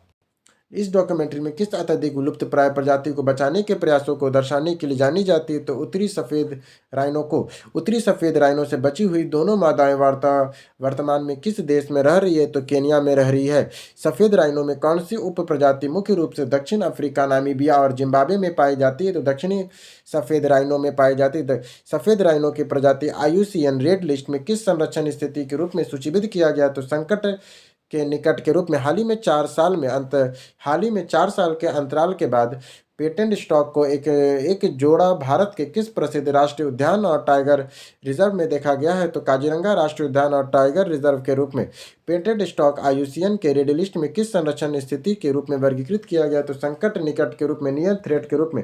हाल ही में खोजी गई एंटेलियस की 2 नई प्रजातियों का नाम क्या है? तो इंडोफेरस कैलिफिरस और इंडोफेरस साइद्रीरियस है। उत्तरी गोवा जिले में 45 किलोवाट ऑन ग्रिड सौर ऊर्जा प्रणाली की स्थापना का उद्घाटन किसने किया है? तो श्रीपद येसु नाइक ने। केंद्रीय विद्युत और नवीन और जल नवीकरणीय ऊर्जा मंत्री राज्य मंत्री हैं। इन ऑन ग्रिड सौर परियोजना की स्थापना किसके तहत की जा रही है? तो इरेडा CSR पहल के तहत की जा रही है। इससे सालाना बिजली उत्पादन क्षमता कितनी होगी? तो लगभग में 60,000 यूनिट होगी। 11वां वर्ल्ड ग्रीन इकोनॉमी समिट का आयोजित किया जा रहा है तो दुबई वर्ल्ड ट्रेड सेंटर में। 11वें WGES की थीम क्या है? तो innovative for impact alignment the future of the green economy evolution और इम्पैक्ट। इस समिट में हरित और टिकाऊ तकनीक के लिए किसे महत्वपूर्ण बताया है? तो छोटे और मध्यम उद्योग MSME को। किस मंच ने पहली बार अरब क्षेत्रीय जलवायु प्रतिबद्धता शुरू की है? तो अरब फाउंडेशन फोरम ने की है। किस संगठन ने WGES में अपनी 2024-25 के प्रमुख पहल कदमियों का अनावरण किया? तो global alliance for green economy ने। गोवा के किस वन्यजीव अभ्यारण्य में के भीतर लौह अयस्क हैंडलिंग का प्रस्ताव है? तो भगवान महावीर वन्यजीव अभ्यारण्य में है। लौह अयस्क हैंडलिंग का प्रस्ताव अभ्यारण्य में किस रेलवे स्टेशन से संबंधित है? तो कलीम रेलवे स्टेशन से है। गोवा के राज्य वन्यजीव बोर्ड ने इस परियोजना को अंतिम मंजूरी के लिए किस राष्ट्रीय निकाय के समक्ष रखने का सिफारिश किया है? तो राष्ट्रीय वन्यजीव बोर्ड NBWL के समक्ष। भगवान महावीर वन्यजीव अभ्यारण्य किस पर्वत श्रृंखला की तलहटी में स्थित है? तो पश्चिमी घाट में है। इस अभ्यारण्य का पुराना नाम क्या है? तो मोरेली गेम अभ्यारण्य है। वर्ष 2025 में हिमाचल प्रदेश में हिम तेंदुओं की कितनी संख्या दर्ज की गई है? तो 83 हिम तेंदुए की गई है। हिम तेंदुओं की आबादी का अनुमान लगाने वाला भारत का पहला राज्य कौन बना है? तो हिमाचल प्रदेश बना है। हिमाचल प्रदेश में यह सर्वेक्षण राज्य के वन विभाग के वन्यजीव विंग के किस फाउंडेशन के साथ मिलकर किया है? तो नेचुरल कंजर्वेशन फाउंडेशन बेंगलुरु के साथ। हिम तेंदुओं के लिए जिसे IUCN रेड लिस्ट की सूचीबद्ध किया गया जिसकी संरक्षण की स्थिति क्या है? तो असुरक्षित है। अब आ जाइए रक्षा का करंट अफेयर। भारत और इथियोपिया के बीच पहली संयुक्त रक्षा सहयोग बैठक कहाँ आयोजित की गई है? तो नई दिल्ली में। जेडीसी की बैठक में भारत की तरफ से सह किसने किया है? तो संयुक्त सचिव अंतर्राष्ट्रीय सहयोग और रक्षा मंत्रालय अमिताभ प्रसाद ने किया है। जेडीसी बैठक में इथियोपिया की तरफ से सह किसने किया है? तो रक्षा विदेश संबंध सैन्य सहयोग और महानिर्देशक मेजर जनरल तिमोस गोमिचे ने। भारत और इथियोपिया के बीच पूर्ण राजनयिक संबंधों को किस वर्ष स्थापित किया गया था? वर्ष 1950 में। स्वदेशी रूप से विकसित उस सैन्य पैराशूट प्रणाली का नाम क्या है जिसे सफलतापूर्वक कॉम्बैट फ्री कॉल जंप किया है? तो मिलिट्री कॉम्बैट पैराशूट सिस्टम है। MCPS में कितनी ऊंचाई से कॉम्बैट प्री फॉल जंप सफलतापूर्वक पूरा किया? तो 32,000 फीट की ऊंचाई से। किस भारतीय सशस्त्र बल ने स्टेट जंपर्स से सफल परीक्षण किया? तो भारतीय वायुसेना ने किया है। रक्षा मंत्री श्री राजनाथ सिंह ने नई दिल्ली में ब्राजील के किस वरिष्ठ नेता से मुलाकात की है? तो उपराष्ट्रपति रोनाल्ड आर्कमिन ने किया है। इस बैठक के दौरान ब्राजील में कौन सा मंत्री उपस्थित थे? तो रक्षा मंत्री श्री जोस मासोयो मोसाइटी फिलो ने किया था। दोनों देशों के नेताओं ने संयुक्त कार्य के लिए किन प्राथमिकताओं वाले क्षेत्रों की पहचान किया? तो रक्षा उपकरण के सह विकास और सह उत्पादन पर। रक्षा मंत्रालय ने भारतीय सेना के किस उपकरण की खरीद अनुबंध पर हस्ताक्षर किया है? तो रात में देखने हेतु उपकरण इमेज इंटेंसिफायर और इस खरीद अनुबंध के कुल मूल्य कितना है? 6,697,47 करोड़ रुपए। उस उपकरण भारतीय सेना के किस असॉल्ट राइफल के लिए खरीदी जा रही है? तो SIG 716 असॉल्ट राइफल को। भारत और इंडोनेशिया के बीच आयोजित संयुक्त द्विपक्षीय समुद्री अभ्यास का नाम क्या है? तो समुद्र शक्ति 2025। वर्ष 2025 में इस अभ्यास में कौन सा संस्करण है? तो 5वां संस्करण है। समुद्र शक्ति 2025 अभ्यास का आयोजन कहाँ किया जा रहा है? तो विशाखापट्टनम आंध्र प्रदेश में। इस अभ्यास में भाग लेने वाले भारतीय नौसेना के युद्धपोतों का नाम क्या है? तो INS करवती है।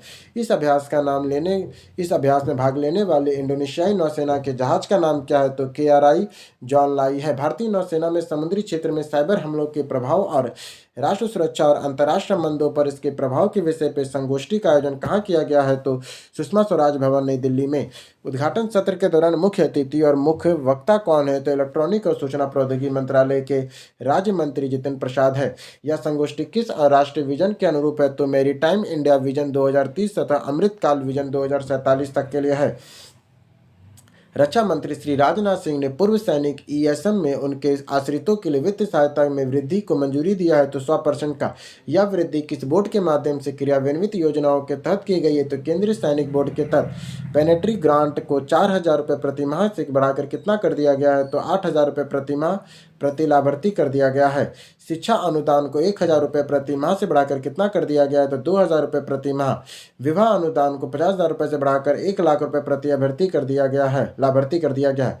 रक्षा मंत्री राजनाथ सिंह ने नई दिल्ली में किस नेता से मुलाकात की थी? तो मंगोलिया के राष्ट्रपति उखलागिर बेगुलुक्सुक से। मंगोलिया के राष्ट्रपति किस अवसर पर भारत के आधिकारिक दौर पर भारत मंगोलिया राजनीतिक संबंधों की 70वीं वर्षगांठ पर संयुक्त राष्ट्र सैन्य योगदान देशों के प्रमुख का सम्मेलन UNTCC चीफ ऑफ कन्वेंशन 2025 का औपचारिक उद्घाटन कब और कहाँ हुआ है? तो नई दिल्ली में हुआ है 14 से 16 अक्टूबर के बीच में। इन 3 दिवसीय सम्मेलन का मेजबान कौन है? तो भारतीय सेना है। इन कॉमनवेल्थ में कितने सैनिक योगदान देशों का वरिष्ठ सैन्य नेतृत्व में भाग लिया है? तो 32 देशों ने। उद्घाटन सत्र का मुख्य भाषण किसने दिया है? तो रक्षा मंत्री श्री राजनाथ सिंह ने भविष्य में शांति अभियानों के लिए मार्गदर्शक सिद्धांत के रूप में किन 4Gs को प्रस्तुत रखा है? तो परामर्श, सहयोग, समन्वय, क्षमता निर्माण के लिए। वित्त वर्ष 25-26 के रक्षा मंत्रालय ने सितंबर 2025 के अंत तक अपने कुल पूंजीगत परिव्यय का कितना प्रतिशत उपयोग कर लिया है? तो 50% से अधिक। सितंबर 2025 के अंत तक रक्षा मंत्रालय ने निरपेक्ष पूंजीगत व्यय कितना रहा है? तो 92,211.44 करोड़ रुपए रहा है। चालू वित्त वर्ष 25-26 में रक्षा मंत्रालय ने पूंजीगत व्यय में कितना कुल आवंटन किया है? तो 1,80,000 करोड़ रुपए किया है। पिछले वित्त वर्ष 24-25 में रक्षा मंत्रालय ने अपने पूंजीगत व्यय का कितना % उपयोग किया था? तो 100% उपयोग किया था। रक्षा मंत्री राजनाथ सिंह ने ऑस्ट्रेलिया के लिए ऐतिहासिक नौसैनिक सुविधाओं का दौरा किया है। तो हिमास कतुबुल का हमस कुतुबुल के दौरान राजनाथ सिंह के साथ ऑस्ट्रेलिया में कौन से नेता मौजूद थे? तो ऑस्ट्रेलिया के सहायक रक्षा मंत्री पीटर खरील थे। रक्षा मंत्री ने किस जहाज में भ्रमण किया? तो एडमिरल हडसन का। राजनाथ सिंह ने किस महत्वपूर्ण औद्योगिक पीठ में या सदस्यता पीटर खलील के साथ थे? तो भारत प्रथम प्रथम भारत ऑस्ट्रेलिया रक्षा उद्योग व्यापार गोलमेज बैठक में भारतीय नौसेना की नई उद्घाटित अत्याधुनिक स्टैटिक फायरिंग सुविधा केंद्र का नाम क्या है? तो त्रिनेत्र है। त्रिनेत्र सुविधा केंद्र का उद्घाटन किसके द्वारा किया गया? तो वाइस एडमिरल राजेश पेड़ाकर के द्वारा इस नई सुविधा का उद्घाटन किस स्थान पर किया गया? तो नेवल स्टेशन भनिमुपट्टिनम के साथ। त्रिनेत्र सुविधा किस उद्देश्य के लिए स्थापित की गई? तो नौसेना हथियार प्रणाली के सैनिक परीक्षण के लिए। रक्षा मंत्री राजनाथ सिंह ने ऑस्ट्रेलिया के किस मंत्री के साथ द्विपक्षीय बैठक की है? तो ऑस्ट्रेलिया के विदेश मंत्री पेनी वोवोक के साथ। यह द्विपक्षीय बैठक ऑस्ट्रेलिया के किस शहर में आयोजित की गई थी? तो कैनबरा में की गई थी। बैठक के दौरान दोनों नेताओं ने किन साझेदारी और मजबूती को करने की प्रतिबद्धता जताई है? तो भारत ऑस्ट्रेलिया व्यापार रणनीतिक साझेदारी का। राजनाथ सिंह ने ऑस्ट्रेलिया के किस स्थान पर शहीदों को श्रद्धांजलि अर्पित की है? तो कैनबरा स्थित ऑस्ट्रेलियन वॉर मेमोरियल में। भारतीय नौसेना ने कौन सा सर्वेक्षण पोत के 18वें संयुक्त हाइड्रोग्राफिक सर्वेक्षण के लिए पोर्ट लुइस मॉरिशस पहुंचा है? तो आईएनएस सतलुज का। आईएनएस सतलुज किस कमांडर के तहत कोची में स्थित है? तो दक्षिण नौसेना कमान में है। आईएनएस सतलुज का निर्माण किस शिपयार्ड के द्वारा किया गया था? तो गोवा शिपयार्ड लिमिटेड के द्वारा। भारतीय नौसेना ने किन दो पोतों को सेवा मुक्त किया है? तो आईएनएस अभय और INTS 82 को। दोनों युद्धपोतों में भारतीय नौसेना के 3 दशक से अधिक की सेवा के बाद कहाँ सेवा मुक्त हो गए? तो नौसेना डॉकयार्ड मुंबई में। INS अभय किस वर्ग का युद्धपोत है? तो सोवियत पकाऊ 2 श्रेणी का पनडुब्बी रोधी वर्कआउट है। इसे कहाँ कमीशन किया गया है? तो पोर्टी जॉर्जिया तत्कालीन USSR में 10 मार्च 1979 में। INTS 82 किस वर्ग का पोत है? तो इजरायली सुपर डोका का श्रेणी 2 का है। सेवा मुक्ति समारोह की अध्यक्षता किसने किया है? तो वाइस एडमिरल कृष्ण स्वामीनाथन ने किया है। भारतीय वायुसेना का कौन सी स्थापना दिवस मनाया जा रहा है? तो 93वां स्थापना दिवस मनाया जा रहा है। भारतीय वायुसेना दिवस 2025 के औपचारिक समारोह कहाँ आयोजित किया गया है? तो एयरफोर्स स्टेशन हिडन गाजियाबाद में किया जा रहा है। औपचारिक परेड का निरीक्षण किस वायुसेना अधिकारी ने किया है? तो वायुसेना अधिकारी air chief marshal AP Singh ने किया है। वायुसेना प्रमुख ने परेड को संबोधित करते हुए IAF द्वारा दुनिया के कौन से नंबर का सबसे बड़ा वायुसेना बताया है? तो चौथी सबसे बड़ी वायुसेना। Indian radio software architecture standard 1.0 के औपचारिक रूप से कहाँ जारी किया गया है? तो DRDO भवन नई दिल्ली में। IRSA स्टैंडर्ड को किन संस्थानों के सहयोग से जारी किया गया? तो रक्षा अनुसंधान का विकास संगठन DRDO और एकीकृत रक्षा स्टाफ और तीनों सेनाओं द्वारा। IRSA का मुख्य उद्देश्य क्या है? सॉफ्टवेयर डिमांडिंग रेडियो SDR को मानवीकृत इंटरफेस और वेब फॉर्म प्रोबेबिलिटी को सक्षम करना। देश में रक्षा विनिर्माण के अवसर के विषय पर राष्ट्र सम्मेलन का उद्घाटन कहाँ हुआ? तो रक्षा मंत्री राजनाथ सिंह ने किया है। यह राष्ट्र सम्मेलन कहाँ आयोजित हो रहा है? तो विज्ञान भवन नई दिल्ली में आयोजित हो रहा है। रक्षा मंत्री ने किस ऑपरेशन का उल्लेख करते हुए सामूहिक प्रयास की शक्ति बताया? तो ऑपरेशन सिंदूर का। रक्षा उत्पादन 2014 में जहां 46,000 करोड़ था, वही 2025 में बढ़कर 1.5 लाख करोड़ रुपए तक हो गया है। 2025 में रक्षा उत्पादन निजी क्षेत्रों में योगदान कितना करोड़ रुपए रहा? तो 33,000 करोड़ रुपए रहा। भारत में रक्षा निर्यात 2014 में 1,000 करोड़ रुपए से बढ़कर 2025 में 23,500 करोड़ रुपए हो गया। भारत में 2029 तक रक्षा विनिर्माण का लक्ष्य 3 लाख करोड़ रुपए तक है। वह भारत में वर्ष 2029 तक रक्षा निर्यात का लक्ष्य रखा गया 50,000 करोड़ रुपए का। THINQ 2025 किस संस्थान के तत्वाधान में आयोजित किया जा रहा है? तो मुख्यालय दक्षिण नौसेना कमान में। THINQ 2025 का पूर्ण रूप क्या है? द इंडियन नेवी क्रीज है। THINQ किस उद्देश्य से भारतीय नौसेना की एक पहल है? तो युवाओं के बीच जिज्ञासा, ज्ञान और बौद्धिक जुड़ाव का दो देना है। इस क्विज में किस छात्रों के भाग लेगा? तो 9 से 12 तक के छात्रों के लिए है। इस क्विज की थीम क्या है? तो महासागर है। थीम में किस संस्थान को प्राचीन गोदी से भारत की समुद्री यात्रा को प्रदर्शित करना है? तो लोथल गुजरात में करना है। भारतीय तटरक्षक जहाज अक्षय कहाँ कमीशन किया गया है? तो कराईकल पुडुचेरी में किया गया है। ICGS अक्षय किस श्रेणी का फास्ट पेट्रोल वेसल का हिस्सा है? तो अदृश्य श्रेणी और फास्ट पोर्टल वेल्स का है। अक्षय का नाम का अर्थ क्या है? जो भारतीय तटरक्षक बल के संकल्प को दर्शाता है। तो अविनाशी अक्षय है। ICGS अक्षय का स्वदेशी रूप से किस शिपयार्ड में डिजाइन और निर्मित किया गया? तो गोवा शिपयार्ड लिमिटेड GSL में किया गया। DRDO द्वारा विकसित की जा रही भारत की नई अत्याधुनिक हाइपरसोनिक मिसाइल का नाम क्या है? तो वो ध्वनि है। ध्वनि मिसाइल को किस प्रकार के क्रांतिकारी हथियार प्रणाली के रूप में विकसित किया गया जा रहा है? तो हाइपरसोनिक गाइडेड व्हीकल के रूप में। ध्वनि की गति सीमा जिसे हाइपरसोनिक मिसाइल बनाती है तो वो है ध्वनि से 5 मैक या 6 मैक से अधिक, जो लगभग 4700 किलोमीटर प्रति घंटा है। 7400 किलोमीटर प्रति घंटा, जो 5 या 6 मैक से अधिक होता है उसे हाइपरसोनिक कहते हैं। ध्वनि की अनुमानित स्ट्राइक रेंज मार करने की क्षमता लगभग में 1500 से लेकर 10,000 किलोमीटर तक है।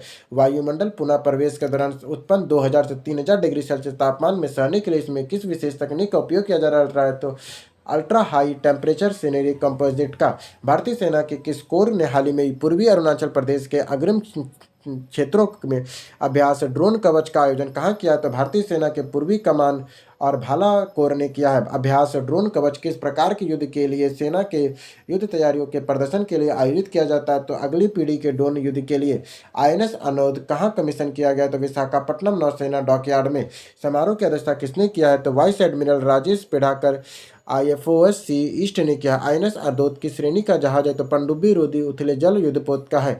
यह पोत किस शिपयार्ड में बनाया गया? तो garden rich ship builders engineers Kolkata में बनाया है।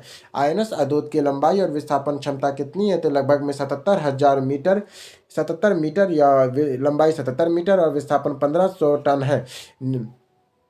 नेटपोलिक्स अभ्यास 27वीं INODSDP कहाँ संपन्न हो रहा है? तो चेन्नई तट तमिलनाडु में। कार्यक्रम का आयोजक कौन है? तो भारतीय तट रक्षा बल ICG है। विदेश और राष्ट्रीय प्रतिभागियों की संख्या क्या है? तो 32 देशों में 440 विदेशी पर्यटक और 105 से अधिक राष्ट्र प्रतिनिधि है। एक द्वितीय अभ्यास का मुख्य उद्देश्य क्या है? तो एक द्विवार्षिक अभ्यास का मुख्य उद्देश्य क्या है? NSODCP के अनुरूप तेल रिसाव को निपटने का है। राष्ट्रीय तैयारी और अंतर एजेंसी समन्वय को सुदृढ़ करना है। द्विपक्षीय अभ्यास कोकन 2025 कहाँ आयोजित हुआ है? तो भारतीय के तट पर, पश्चिमी तट पर हुआ। इस अभ्यास में किन सेनाओं के बीच हुआ है? तो भारतीय नौसेना और रॉयल नेवी UK के बीच में हुआ है। समुद्री परीक्षण अभ्यास क्या है? तो त्रिसेवा सर्व महिला जल यात्रा अभियान है। महिलाओं की नौसेना दल का क्या इतिहास रचा है? तो भूमध्य रेखा को पार किया है। दल का नेतृत्व किसने किया? तो लेफ्टिनेंट कर्नल अनुजा वरुड़कर और स्वीडन लीडर ने श्रद्धा P राजू ने किया है। दल में कितने सदस्य हैं? तो 10 सदस्य हैं। भारत रूस सामरिक सदस्य साझेदारी घोषणा कितने वर्षों में की गई है? तो 25 वर्षों में की गई है। भारत में कितनी सैन्य जरूरत रूस ने पूरी की है? तो 60% से अधिक। घोषणा पर किन लोगों ने हस्ताक्षर किए हैं? तो अटल बिहारी वाजपेयी और व्लादिमीर पुतिन ने किया था। रक्षा मंत्री राजनाथ सिंह ने सरक्रिक क्षेत्र में किस देश के साथ सैन्य अवसंरचना में हालिया विस्तार में कड़ी आलोचना किया है? तो पाकिस्तान ने किया है। सरक्रिक की सीमा किस भारतीय राज्य से लगती है? तो गुजरात से लगती है। सरक्रिक कहाँ स्थित 96 किलोमीटर लंबा ज्वारीय मुहाना है? तो कच्छ का रण है। सरक्रिक का मुहाना अंततः किस सागर में गिरता है? तो अरब सागर में गिरता है। अब हम लोग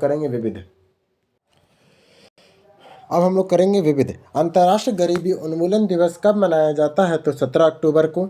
वर्ष 2025 में गरीबी उन्मूलन दिवस की थीम क्या है? तो परिवारों के लिए सम्मान और प्रभावी सहायता सुनिश्चित करके सामाजिक और संस्थागत दुर्व्यवहार को समाप्त करना। किस अभिनेता ने 68 वर्ष की आयु में निधन हो गया? तो पंकज धीर का। पंकज धीर किस प्रसिद्ध धारावाहिक में कर्ण की भूमिका के लिए जाने जाते हैं? तो महाभारत में। पंकज धीर का निधन किस बीमारी के कारण हुआ? तो कैंसर का। पंकज धीर किस अवधारणा के लिए जाने जाते हैं? तो Chandrakanta, CID, the great Maratha आदि के लिए। रेडी रिवोल्यूशन और रीगनेश 2 शेपिंग ए फ्यूचर रेडी फोर्स पुस्तक का विमोचन किसने किया है? तो रक्षा मंत्री राजनाथ सिंह ने किया है। रेडी रिवोल्यूशन रिसर्जेशन 2 पुस्तक के लेखक कौन? तो जनरल अनिल चौहान है। वर्ष 2025 में APJ अब्दुल कलाम की कौन सी जयंती मनाई गई थी? तो 94वीं जयंती मनाई गई थी। विश्व खाद्य दिवस कब मनाया जाता है? तो 16 अक्टूबर को मनाया जाता है। फ्यूचर लीडरशिप अवार्ड 2025 का आयोजन कहाँ हुआ है? तो नई दिल्ली में। टेलीकम्युनिकेशन कंसल्टेंट इंडिया लिमिटेड को कि यह पुरस्कार किस श्रेणी में मिला है? तो मानव संसाधन उत्कृष्टता पुरस्कार में मिला है। TCIL किस मंत्रालय के अधीन मिनीरत्न अनुसूची 1 श्रेणी का PSU है? तो दूरसंचार विभाग का है। यह पुरस्कार TCIL किस योगदान के लिए दिया गया है? तो उत्कृष्ट मानव संसाधन अभ्यास, कर्मचारी भविष्य विकास और नवाचार और समावेशिता के लिए है। डॉक्टर सोनाली घोष ने कौन सा अंतर्राष्ट्रीय पुरस्कार जीता है? तो कैप्टन मिलर अवार्ड जीता है। यह पुरस्कार किस संस्थान द्वारा जारी किया गया है? तो संरक्षित क्षेत्र पर विश्व आयोग का। डॉक्टर सोनाली घोष किस राष्ट्रीय उद्यान की फील्ड निर्देशक है? तो काजीरंगा राष्ट्रीय उद्यान और टाइगर रिजर्व असम का है। डॉक्टर सोनाली घोष किस अंतर्राष्ट्रीय आयोजन में सम्मिलित हुई है? तो आयुसियन विश्व संरक्षण कांग्रेस अबू धाबी में। डॉक्टर सोनाली घोष को यह पुरस्कार किस क्षेत्र के नवाचार के लिए मिला है? तो राष्ट्रीय उद्यानों और संरक्षित क्षेत्रों के स्थिरता में नवाचार के लिए। डॉक्टर सोनाली घोष को किस देश की पहली विजेता बनी जिन्होंने यह पुरस्कार जीता? तो भारत में। यह पुरस्कार किन व्यक्तियों को दिया जाता है? तो राष्ट्रीय उद्यानों और संरक्षित क्षेत्रों में दीर्घकालिक स्थिरता में नवाचार के लिए। विश्व छात्र दिवस कब मनाया जाता है? तो 15 अक्टूबर को। विश्व छात्र दिवस कब मनाया जाता है? 15 अक्टूबर को। विश्व छात्र दिवस किसके जन्मदिन के उपलक्ष्य में मनाया जाता है? तो डॉक्टर APJ अब्दुल कलाम के जन्मदिन पर।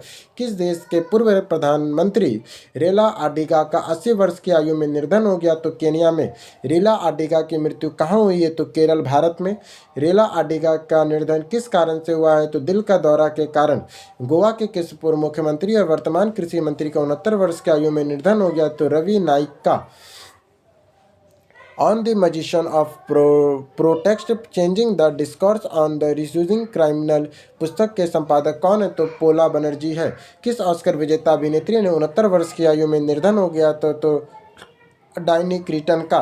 डायनी क्रीटन किस फिल्म में उनके ऑस्कर के विजेता अभिनय के लिए जाना जाता है? तो एनी हॉर्न को वर्ष 1977 के लिए। भारत की पहली मल्टी हेल्थ एम्बेसडर किसे नियुक्त किया गया है? तो दीपिका पादुकोण को। दीपिका पादुकोण को मेंटल हेल्थ एम्बेसडर किस मंत्रालय द्वारा नियुक्त किया गया? तो स्वास्थ्य और परिवार कल्याण मंत्रालय, भारत सरकार के द्वारा। विश्व मानक दिवस कब मनाया जाता है? तो 14 अक्टूबर को। विश्व मानक दिवस 2025 का विषय क्या है? तो एक बेहतर विश्व के लिए साझा दृष्टिकोण, सतत विकास का लक्ष्य पर 17 पर प्रकाश लक्ष्यों की साझेदारी। कोलेस्ट्रॉल इंडिया लिमिटेड के प्रबंध निर्देशक के रूप में किसने इस्तीफा दिया है? तो केदार लेले ने दिया है। केदार लेले का इस्तीफा किस तिथि से प्रभावी होगा? तो 31 अक्टूबर 2025 से। The divine pathway how to DMK redefined power the destiny of south India नामक पुस्तक के लेखक कौन है? तो विघ्नेश राजमनी है। Reimagining India the economy the road to on the more equitable society पुस्तक के लेखक कौन है? तो अरुण मेहरा है। मिसेज यूनिवर्स 2025 का ताज किसने जीता है? तो शेरी सिंह, भारत ने। मिसेज यूनिवर्स 2025 प्रतियोगिता में कौन से क्रम का है? तो 48वें क्रम का था। मिसेज यूनिवर्स 2025 की प्रतियोगिता का आयोजन किस स्थान पर हुआ? तो अकोडा, मनीला, फिलीपींस में। सैरी सिंह की श्रेणी में पहली भारतीय महिला बनी जिन्होंने मिसेज यूनिवर्स का खिताब जीता है, तो विवाहित महिला ने। सैरी सिंह ने कितने देशों के प्रतिभागियों को पछाड़कर यह खिताब जीता है? तो 120 से अधिक। नोबेल शांति पुरस्कार 2025 से किससे सम्मानित किया गया है? तो मरिया कोरिना मचाडो, वेनेजुएला को। नोबेल समिति के अनुसार मरीना को यह पुरस्कार किस कारण दिया गया है? तो लोकतंत्र को बढ़ावा देने और तानाशाही के खिलाफ खड़े होने के लिए। नोबेल शांति पुरस्कार किस संगठन द्वारा प्रदान किया जाता है? तो द नॉर्वेजियन नोबेल समिति द्वारा। अंतर्राष्ट्रीय बालिका दिवस कब मनाया जाता है? तो 11 अक्टूबर को। अंतर्राष्ट्रीय बालिका दिवस 2025 का मुख्य विषय थीम क्या है? The girl on in the change of lead, girls on the front line of crisis. वर्ष 2025 में अर्थव्यवस्था का नोबेल पुरस्कार किसे प्रदान किया है? तो जोएल मार्करी, USA, और आर्धा पुरस्कार फिलिप UK और पीटर हार्विट USA को। अर्थशास्त्र का नोबेल पुरस्कार किस संस्थान द्वारा प्रदान किया जाता है? तो Royal Swedish Academy of Sciences के द्वारा। वर्ष 2025 में नोबेल पुरस्कार विजेता को किस कार्य के लिए सम्मानित किया गया? तो नवाचार संचालित आर्थिक विकास और व्याख्याता के लिए। वर्ष 1968 में अर्थशास्त्र में नोबेल पुरस्कार की स्थापना किस संस्था द्वारा की गई थी? तो स्वीडन के केंद्रीय बैंक स्वीडिश रिस बैंक ने किया था। राष्ट्रीय आपदा जोखिम न्यूनीकरण दिवस कब मनाया जाता है? तो 13 अक्टूबर को। अंतर्राष्ट्रीय आपदा जोखिम न्यूनीकरण दिवस 2025 की थीम क्या है? तो आपदाओं से नहीं, लचीलेपन के लिए धन जुटाए। 17वीं फिल्म फेयर अवार्ड 2025 का आयोजन कहाँ हुआ है? तो एकेरनियना कंगानिया लेक, अहमदाबाद, गुजरात में। काकरिया लेक, अहमदाबाद, गुजरात में। 17वें फिल्म फेयर अवार्ड 2025 की मेजबानी किन हस्तियों ने किया है? तो शाहरुख खान, करण जौहर और मनीष पॉल ने किया है। किस फिल्म में 70वें फिल्म फेयर अवार्ड 2025 में सर्वाधिक पुरस्कार जीते हैं? तो लापता लेडीज ने 13। फिल्म लापता लेडीज के निर्देशक का श्रेय किसे जाता है? तो किरण राव को जाता है। किस फिल्म को गली बॉय से लापता लेडीज के सम्मान में 13 अवार्ड जीतने का रिकॉर्ड बनाया है? तो वर्ष 2019 में। सर्वश्रेष्ठ फिल्म का पुरस्कार किस फिल्म को मिला है? तो लापता लेडीज। सर्वश्रेष्ठ निर्देशक का किरण राव, लापता लेडीज के लिए। सर्वश्रेष्ठ अभिनेता मुख्य पुरुष में अभिषेक बच्चन और कार्तिक आर्यन को संयुक्त रूप से। अभिषेक बच्चन को कौन सी फिल्म के लिए पुरस्कार मिला है? तो आई वॉन्ट टू टॉक के लिए। कार्तिक आर्यन को कौन सी फिल्म? चंदू चैंपियन के लिए। सर्वश्रेष्ठ अभिनेत्री मुख्य भूमिका के लिए आलिया भट्ट को जिगरा के लिए। समीक्षकों द्वारा सर्वश्रेष्ठ अभिनेता पुरुषों का पुरस्कार जीता राजकुमार राव को श्रीकांत के लिए। समीक्षकों द्वारा सर्वश्रेष्ठ अभिनेत्री महिला का पुरस्कार किसे मिला है? तो प्रतिभा रांता, लापता लेडीज में। सर्वश्रेष्ठ सहायक अभिनेता पुरुषों का पुरस्कार किसे मिला है? तो रवि किशन, लापता लेडीज को। सर्वश्रेष्ठ सहायक अभिनेत्री महिला का पुरस्कार किसे मिला है? तो छाया कदम, लापता लेडीज के लिए। समीक्षकों का सर्वश्रेष्ठ फिल्म पुरस्कार किसे मिला है? तो सुजीत सरकार, आई वॉन्ट टू टॉक के लिए। सर्वश्रेष्ठ निवेदित अभिनेत्री महिला का पुरस्कार किसे मिला है? तो नितासी गोयल को, लापता लेडीज के लिए। सर्वश्रेष्ठ निवेदित निर्देशक बेस्ट ड्यूट डायरेक्टर का पुरस्कार किन्हें मिला है? तो पूनम खेर और आदित्य सुहासा जाबली को। सर्वश्रेष्ठ कहानी का पुरस्कार किसे मिला है? तो आदित्य धर और मनील ठक्कर आर्टिकल 370 के लिए मिला है। सर्वश्रेष्ठ पटकथा का पुरस्कार किसे मिला है? तो स्नेहा देसाई को मिला है। सर्वश्रेष्ठ संगीत के एल्बम का राणा रपत, लापता लेडीज। गीत के लिए प्रशांत पांडे को, लापता के लिए। सर्वश्रेष्ठ पार्श्व गायक में अरिजीत सिंह को, लापता लेडीज। सर्वश्रेष्ठ पार्श्व गायक महिला में मधुमती बगाची, स्त्री 2 के लिए। सर्वश्रेष्ठ कोरियोग्राफर का पुरस्कार बॉस्को सीरज को मिला। लाइफ टाइम अचीवमेंट अवार्ड 2025 किन हस्तियों को मिला है? तो जीतन मागन और श्याम बेनेगल को मरणोपरांत।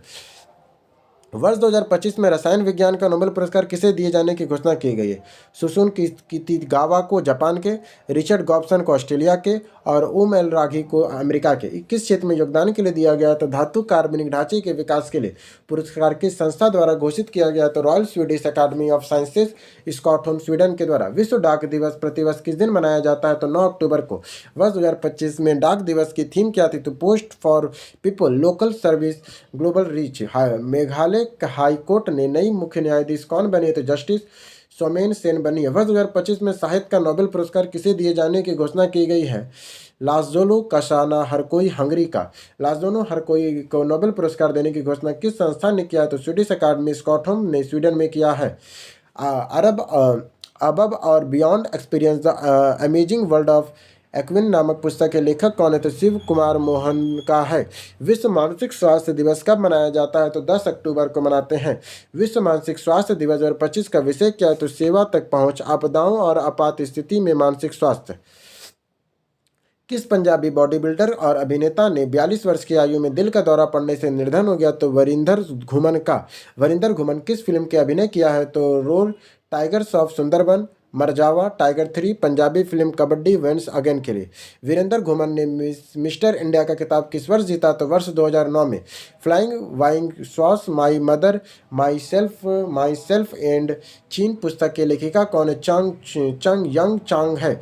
The milk tea alliance inside Asia struggle against autocracy and Beijing पुस्तक के लेखक कौन है? तो जेफरी वासगटम है।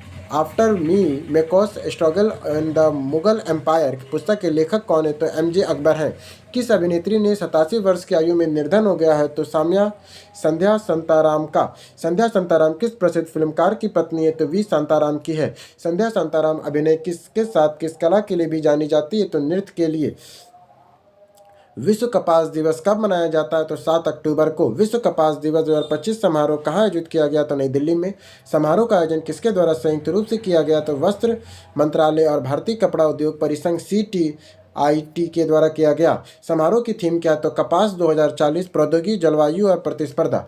भारत में वायु सेना दिवस कब मनाया जाता है? तो 8 अक्टूबर को मनाते हैं।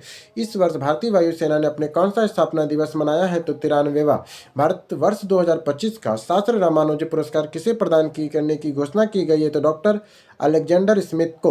डॉक्टर अलेक्जेंडर स्मिथ किस विश्वविद्यालय से जुड़े हुए हैं? तो नॉर्थ वेस्टर्न विश्वविद्यालय, संयुक्त राज्य अमेरिका से। शस्त्र रामानुज पुरस्कार किस क्षेत्र में योगदान के लिए दिया जाता है? तो गणित के लिए। शस्त्र रामानुज पुरस्कार प्राप्त करने की अधिकतम आयु सीमा क्या है? तो 32 वर्ष है। शस्त्र रामानुज पुरस्कार की राशि कितनी है? तो 10,000 अमेरिकी डॉलर है। विकसित भारत बिडथॉन 2025 का ब्रांड एम्बेसडर किसे नियुक्त किया गया है? तो ग्रुप कैप्टन शुभांशु शुक्ला को। विकसित भारत बिडथॉन किस आयु वर्ग के कक्षा के छात्रों को शामिल किया गया है? तो कक्षा 6 से लेकर 12 तक का। विकसित भारत बिटथॉन किस मंत्रालय द्वारा आयोजित किया जा रहा है? तो शिक्षा मंत्रालय का। विकसित भारत बिटथॉन का आयोजन किस मिशन के सहयोग से किया जा रहा है? तो अटल नवाचार मिशन के तहत। विकसित भारत बिटथॉन में कुल कितने स्कूलों को शामिल किया गया है? तो 1.5 लाख स्कूलों को। द लास्ट बेंच पुस्तक के लेखक कौन है? तो अधीर विश्वास है। द लास्ट बेंच पुस्तक के लेखक कौन है? तो अधीर विश्वास है। Reimagining India economy the road to a more equitable society पुस्तक के लेखक कौन है? तो अरुण मायरा है। अरुण मायरा है। मुख्यमंत्री महिला रोजगार योजना के तहत नीतीश कुमार ने कितनी महिलाओं के खाते में 10,000 रुपये भेजे हैं? तो 25 लाख। मुख्यमंत्री महिला रोजगार योजना में 1 करोड़वीं लाभुक कौन बनी है? तो अंजू कुमारी समस्तीपुर के उदयपुर प्रखंड की है। मखाना महोत्सव 2025 का आयोजन पटना में किस स्थान पर हुआ? तो गांधी मैदान स्थित ज्ञान भवन में हुआ। केंद्रीय कृषि मंत्री शिवराज सिंह चौहान ने बिहार के किस कार्यक्रम में भाग लिया था? तो मखाना महोत्सव 2025 में। मखाना महोत्सव 2025 के अवसर पर किस रिपोर्ट में का विमोचन किया गया? तो मखाना संस्कृति से समृद्धि का। मखाना संस्कृति से समृद्धि रिपोर्ट का विमोचन किसने किया है? तो शिवराज सिंह चौहान ने किया है। 2 दिवसीय मखाना उत्सव में लगभग कितने रुपए का मखाना और मखाना उत्पादों की खरीदी हुई? तो 25 लाख रुपए से अधिक का। मखाना रसोई संग्राम खेत से प्लेट तक का प्रथम स्थान किसने प्राप्त किया? तो आरती अनमोल सिंह ने। मखाना रसोई संग्राम के दूसरे स्थान पर कौन है? तो तंजना ठाकुर है। वर्ष 2025 में भौतिकी का नोबेल पुरस्कार किन वैज्ञानिकों को दिए जाने की घोषणा हुई है? तो जॉन क्लार्क, मिशेल एच और ट्रेबोलिस्ट जॉन एम मार्टिनस को। वर्ष 2025 में भौतिकी का नोबेल पुरस्कार किस क्षेत्र में उपलब्धि के लिए प्रदान किया गया? तो क्वांटम यांत्रिकी और कृत बुद्धित विद्युत परितंत्र अनुसंधान के लिए। इन वैज्ञानिकों को 2025 में नोबेल पुरस्कार किस खोज के लिए मिला है? तो इलेक्ट्रिक सर्किट में मोनोस्केट्रिक क्वांटम मैकेनिकल टर्निंग और एनर्जी ट्रांसमिशन की खोज के लिए। वर्ष 2025 में भौतिकी का नोबेल पुरस्कार किस संस्थान ने घोषित किया? तो Royal Swedish Academy of Sciences ने किया है। महात्मा गांधी और पर्यावरण के लेखक कौन है? तो टी खानू और जले मलकट्टू है। महात्मा गांधी और पर्यावरण नामक पुस्तक किस विषय से संबंधित है? तो गांधी के पर्यावरणीय विचार से है। विश्व आवास दिवस वर्ल्ड हैबिटेट डे मनाया जाता है तो प्रत्येक वर्ष अक्टूबर माह के पहले सोमवार को। वर्ष 2025 में विश्व आवास दिवस की तिथि को मनाया जाता है तो 6 अक्टूबर को। विश्व आवास दिवस 2025 की थीम क्या है? तो अर्बन क्राइसिस रिस्पांस, शहरी संकट प्रतिक्रिया। हाल ही में college of defence management Secunderabad ने नए कमांडेंट के रूप में किसने पदभार ग्रहण किया? तो मेजर जनरल श्रीनिवास ने। लेफ्टिनेंट जनरल हर्ष छिब्बर को किस पद पर पदोन्नत किया गया? तो डायरेक्टर जनरल इंफॉर्मेशन सिस्टम में। अभिनेत्री और एथलीट सयामी को किसका आधिकारिक राजदूत नियुक्त किया गया है? तो आयरमैन इंडिया का। सयामी खैर ने कितने समय के भीतर 2 बार आयरमैन 70.3 स्टॉकथ्रॉन को पूरा किया? तो 1 वर्ष से भी कम समय में। विश्व सेरेबल पलासी दिवस कब मनाया जाता है? तो 6 अक्टूबर को। वर्ष 2025 में विश्व सेरेबल पलासी दिवस की थीम क्या है? तो अद्वितीय, एकजुट, unique and united. Winning with AI your guided to AI literacy पुस्तक के लेखक कौन है? तो जसप्रीत बिद्रा और अनुज मैगजीन का। Unsided the jail diary of executive पुस्तक के लेखक कौन है? तो सीमा आज़ाद है। अनसाइडेड पुस्तक का अंग्रेजी अनुवाद किसने किया है? तो शैलेजा शर्मा ने किया है। Ghost the nation story of Taiwan the dogged struggle for survival पुस्तक के लेखक कौन है? तो क्रिस्टल हार्वेंट है। तमिलनाडु के वैज्ञानिक पुरस्कार 2022 किसे प्रदान किया गया है? तो वो किया गया है प्रोफेसर आर्थर जेम्स को। प्रोफेसर आर्थर जेम्स किस विश्वविद्यालय से जुड़े हुए हैं? तो भारती दासन विश्वविद्यालय से। तनसा पुरस्कार किस संस्थान द्वारा प्रदान किया जाता है? तो तमिलनाडु राज्य विज्ञान और प्रौद्योगिकी परिषद के द्वारा। प्रोफेसर आर्थर जेम्स का मुख्य योगदान किस क्षेत्र से संबंधित है? तो राष्ट्रीय समुद्री विज्ञान अनुसंधान और सतत पर्यावरणीय प्रथाओं से है। केंद्रीय औद्योगिक सुरक्षा बल सीआईएसएफ के 32वें महानिर्देशक कौन बने हैं? तो Praveer Ranjan. Wings of bare to strategy for Indian and air force raiding operation नामक पुस्तक किसने लिखा है? तो स्वप्निल पांडे ने। लाल बहादुर शास्त्री जी कौन सी जयंती मनाई गई? तो 121वीं जयंती मनाई गई। भारत तिब्बत सीमा पुलिस आईटीबीपी के महानिर्देशक के रूप में किसे नियुक्त किया गया है? तो प्रवीण कुमार को। सऊदी अरब ने तेलुगु भाषा का दिवस का आयोजन किस संस्था द्वारा किया गया? तो सऊदी अरब तेलुगु एसोसिएशन के द्वारा। तेलुगु भाषा दिवस के अवसर पर कौन सा मॉडल विशेष रूप से प्रचलित किया गया है? तो P4 public private people partnership model के तहत। अंतर्राष्ट्रीय अहिंसा दिवस प्रतिवर्ष कब मनाया जाता है? तो 2 अक्टूबर को मनाते हैं। किस प्रसिद्ध हिंदुस्तानी शास्त्रीय गायक ने 79 वर्ष की आयु में निधन हो गया? तो पंडित छन्नू लाल मिश्र का। पंडित छन्नू लाल मिश्र किस घराने से जुड़े हुए थे? तो बनारस घराना, किराना घराना से। पंडित छन्नू लाल मिश्र को किस वर्ष पद्म भूषण और पद्म विभूषण से पुरस्कार से सम्मानित किया गया? तो क्रमशः वर्ष 2010 और 2020 में। पंडित छन्नू लाल मिश्र को उत्तर प्रदेश सरकार ने किस सम्मान से सम्मानित किया है? तो यश भारती सम्मान से। पंडित छन्नू लाल मिश्र किस प्रकार के गायन के लिए प्रसिद्ध थे? तो ख्याल, ठुमरी, दादर, चेती, जेती, कजरी और भजन के लिए। राष्ट्रीय क्रेडिट कोर एनसीसी के महानिर्देशक कौन बने हैं? तो लेफ्टिनेंट जनरल वीरेंद्र वत्स बने हैं। I am Giorgia my root my principle नामक पुस्तक किसकी आत्मकथा है? तो जॉर्जिया मेलोनी की है। जर्मन एकता दिवस कब मनाया जाता है? तो 3 अक्टूबर को मनाते हैं। The valley suit you madam my life to conflict नामक पुस्तक के लेखक कौन है? तो हरविंदर बरीजा है। श्यामजी कृष्ण वर्मा कौन सी जयंती मनाई जाती है? तो 96वीं जयंती मनाई जाती है। किस वरिष्ठ समाजवादी नेता और स्वतंत्रता सेनानी का 101 वर्ष की आयु में निधन हो गया? तो डॉक्टर जी पारिक का। डॉक्टर जी पारिक ने किस उद्देश्य से एक स्वयंसेवी संगठन की स्थापना की थी? तो ग्रामीण विकास और हाशिए पे पड़े समुदायों को सशक्त बनाने के लिए। डॉक्टर जी पारिक किस संगठन के संस्थापक है? तो यूसुफ मेहर अली सेंटर रायगढ़ महाराष्ट्र के हैं। भारत छोड़ो शब्द किस स्वतंत्रता सेनानी तथा कांग्रेस नेता ने गढ़ा था? तो यूसुफ मेहर अली ने गढ़ा था। विश्व शिक्षक दिवस वर्ल्ड टीचर डे कब मनाया जाता है? तो 5 अक्टूबर को मनाते हैं। वर्ष 2022-23 के लिए माई भारत राष्ट्रीय सेवा योजना पुरस्कार किसने प्रदान किया? तो राष्ट्रपति द्रौपदी मुर्मू ने। यह पुरस्कार किस मंत्रालय द्वारा प्रदान किया जाता है? तो युवा कार्यक्रम और खेल मंत्रालय भारत सरकार द्वारा। इस पुस्तक में किस क्षेत्र में उत्कृष्ट योगदान के लिए देने वाले युवाओं को सम्मानित किया जाता है? तो वह समाज सेवा, सामाजिक विकास और राष्ट्र निर्माण में शरीर क्रिया विज्ञान चित्कर्ष क्षेत्र में वर्ष 2025 का नोबेल पुरस्कार किन वैज्ञानिकों को दिए जाने की घोषणा की गई है? तो मैरी इब्रेका यूएसए, फेडरल रेसिडल यूएसए और शिमाची साकागुची जापान में। किस वैज्ञानिक ने नोबेल पुरस्कार इस क्षेत्र में योगदान के लिए दिया है? तो प्रतिरक्षा प्रणाली को शरीर के खिलाफ काम करने से रोकने वाली प्रणाली संबंधी खोज के लिए। मैरी इबेक्रो, फेड रेसेडल और सीमोल साकागुची ने ह्यूमन सिस्टम में किस घटक की पहचान की है? तो रेगुलेटरी टी सेल का। टी सेल का मुख्य कार्य क्या? यह सुनिश्चित करना कि ह्यूमन सेल हमारी शरीर पर हमला ना करे। अंतर्राष्ट्रीय सामाजिक सुरक्षा संघ ISSA पुरस्कार 2025 से किस देश को नवाजा गया है? तो भारत को।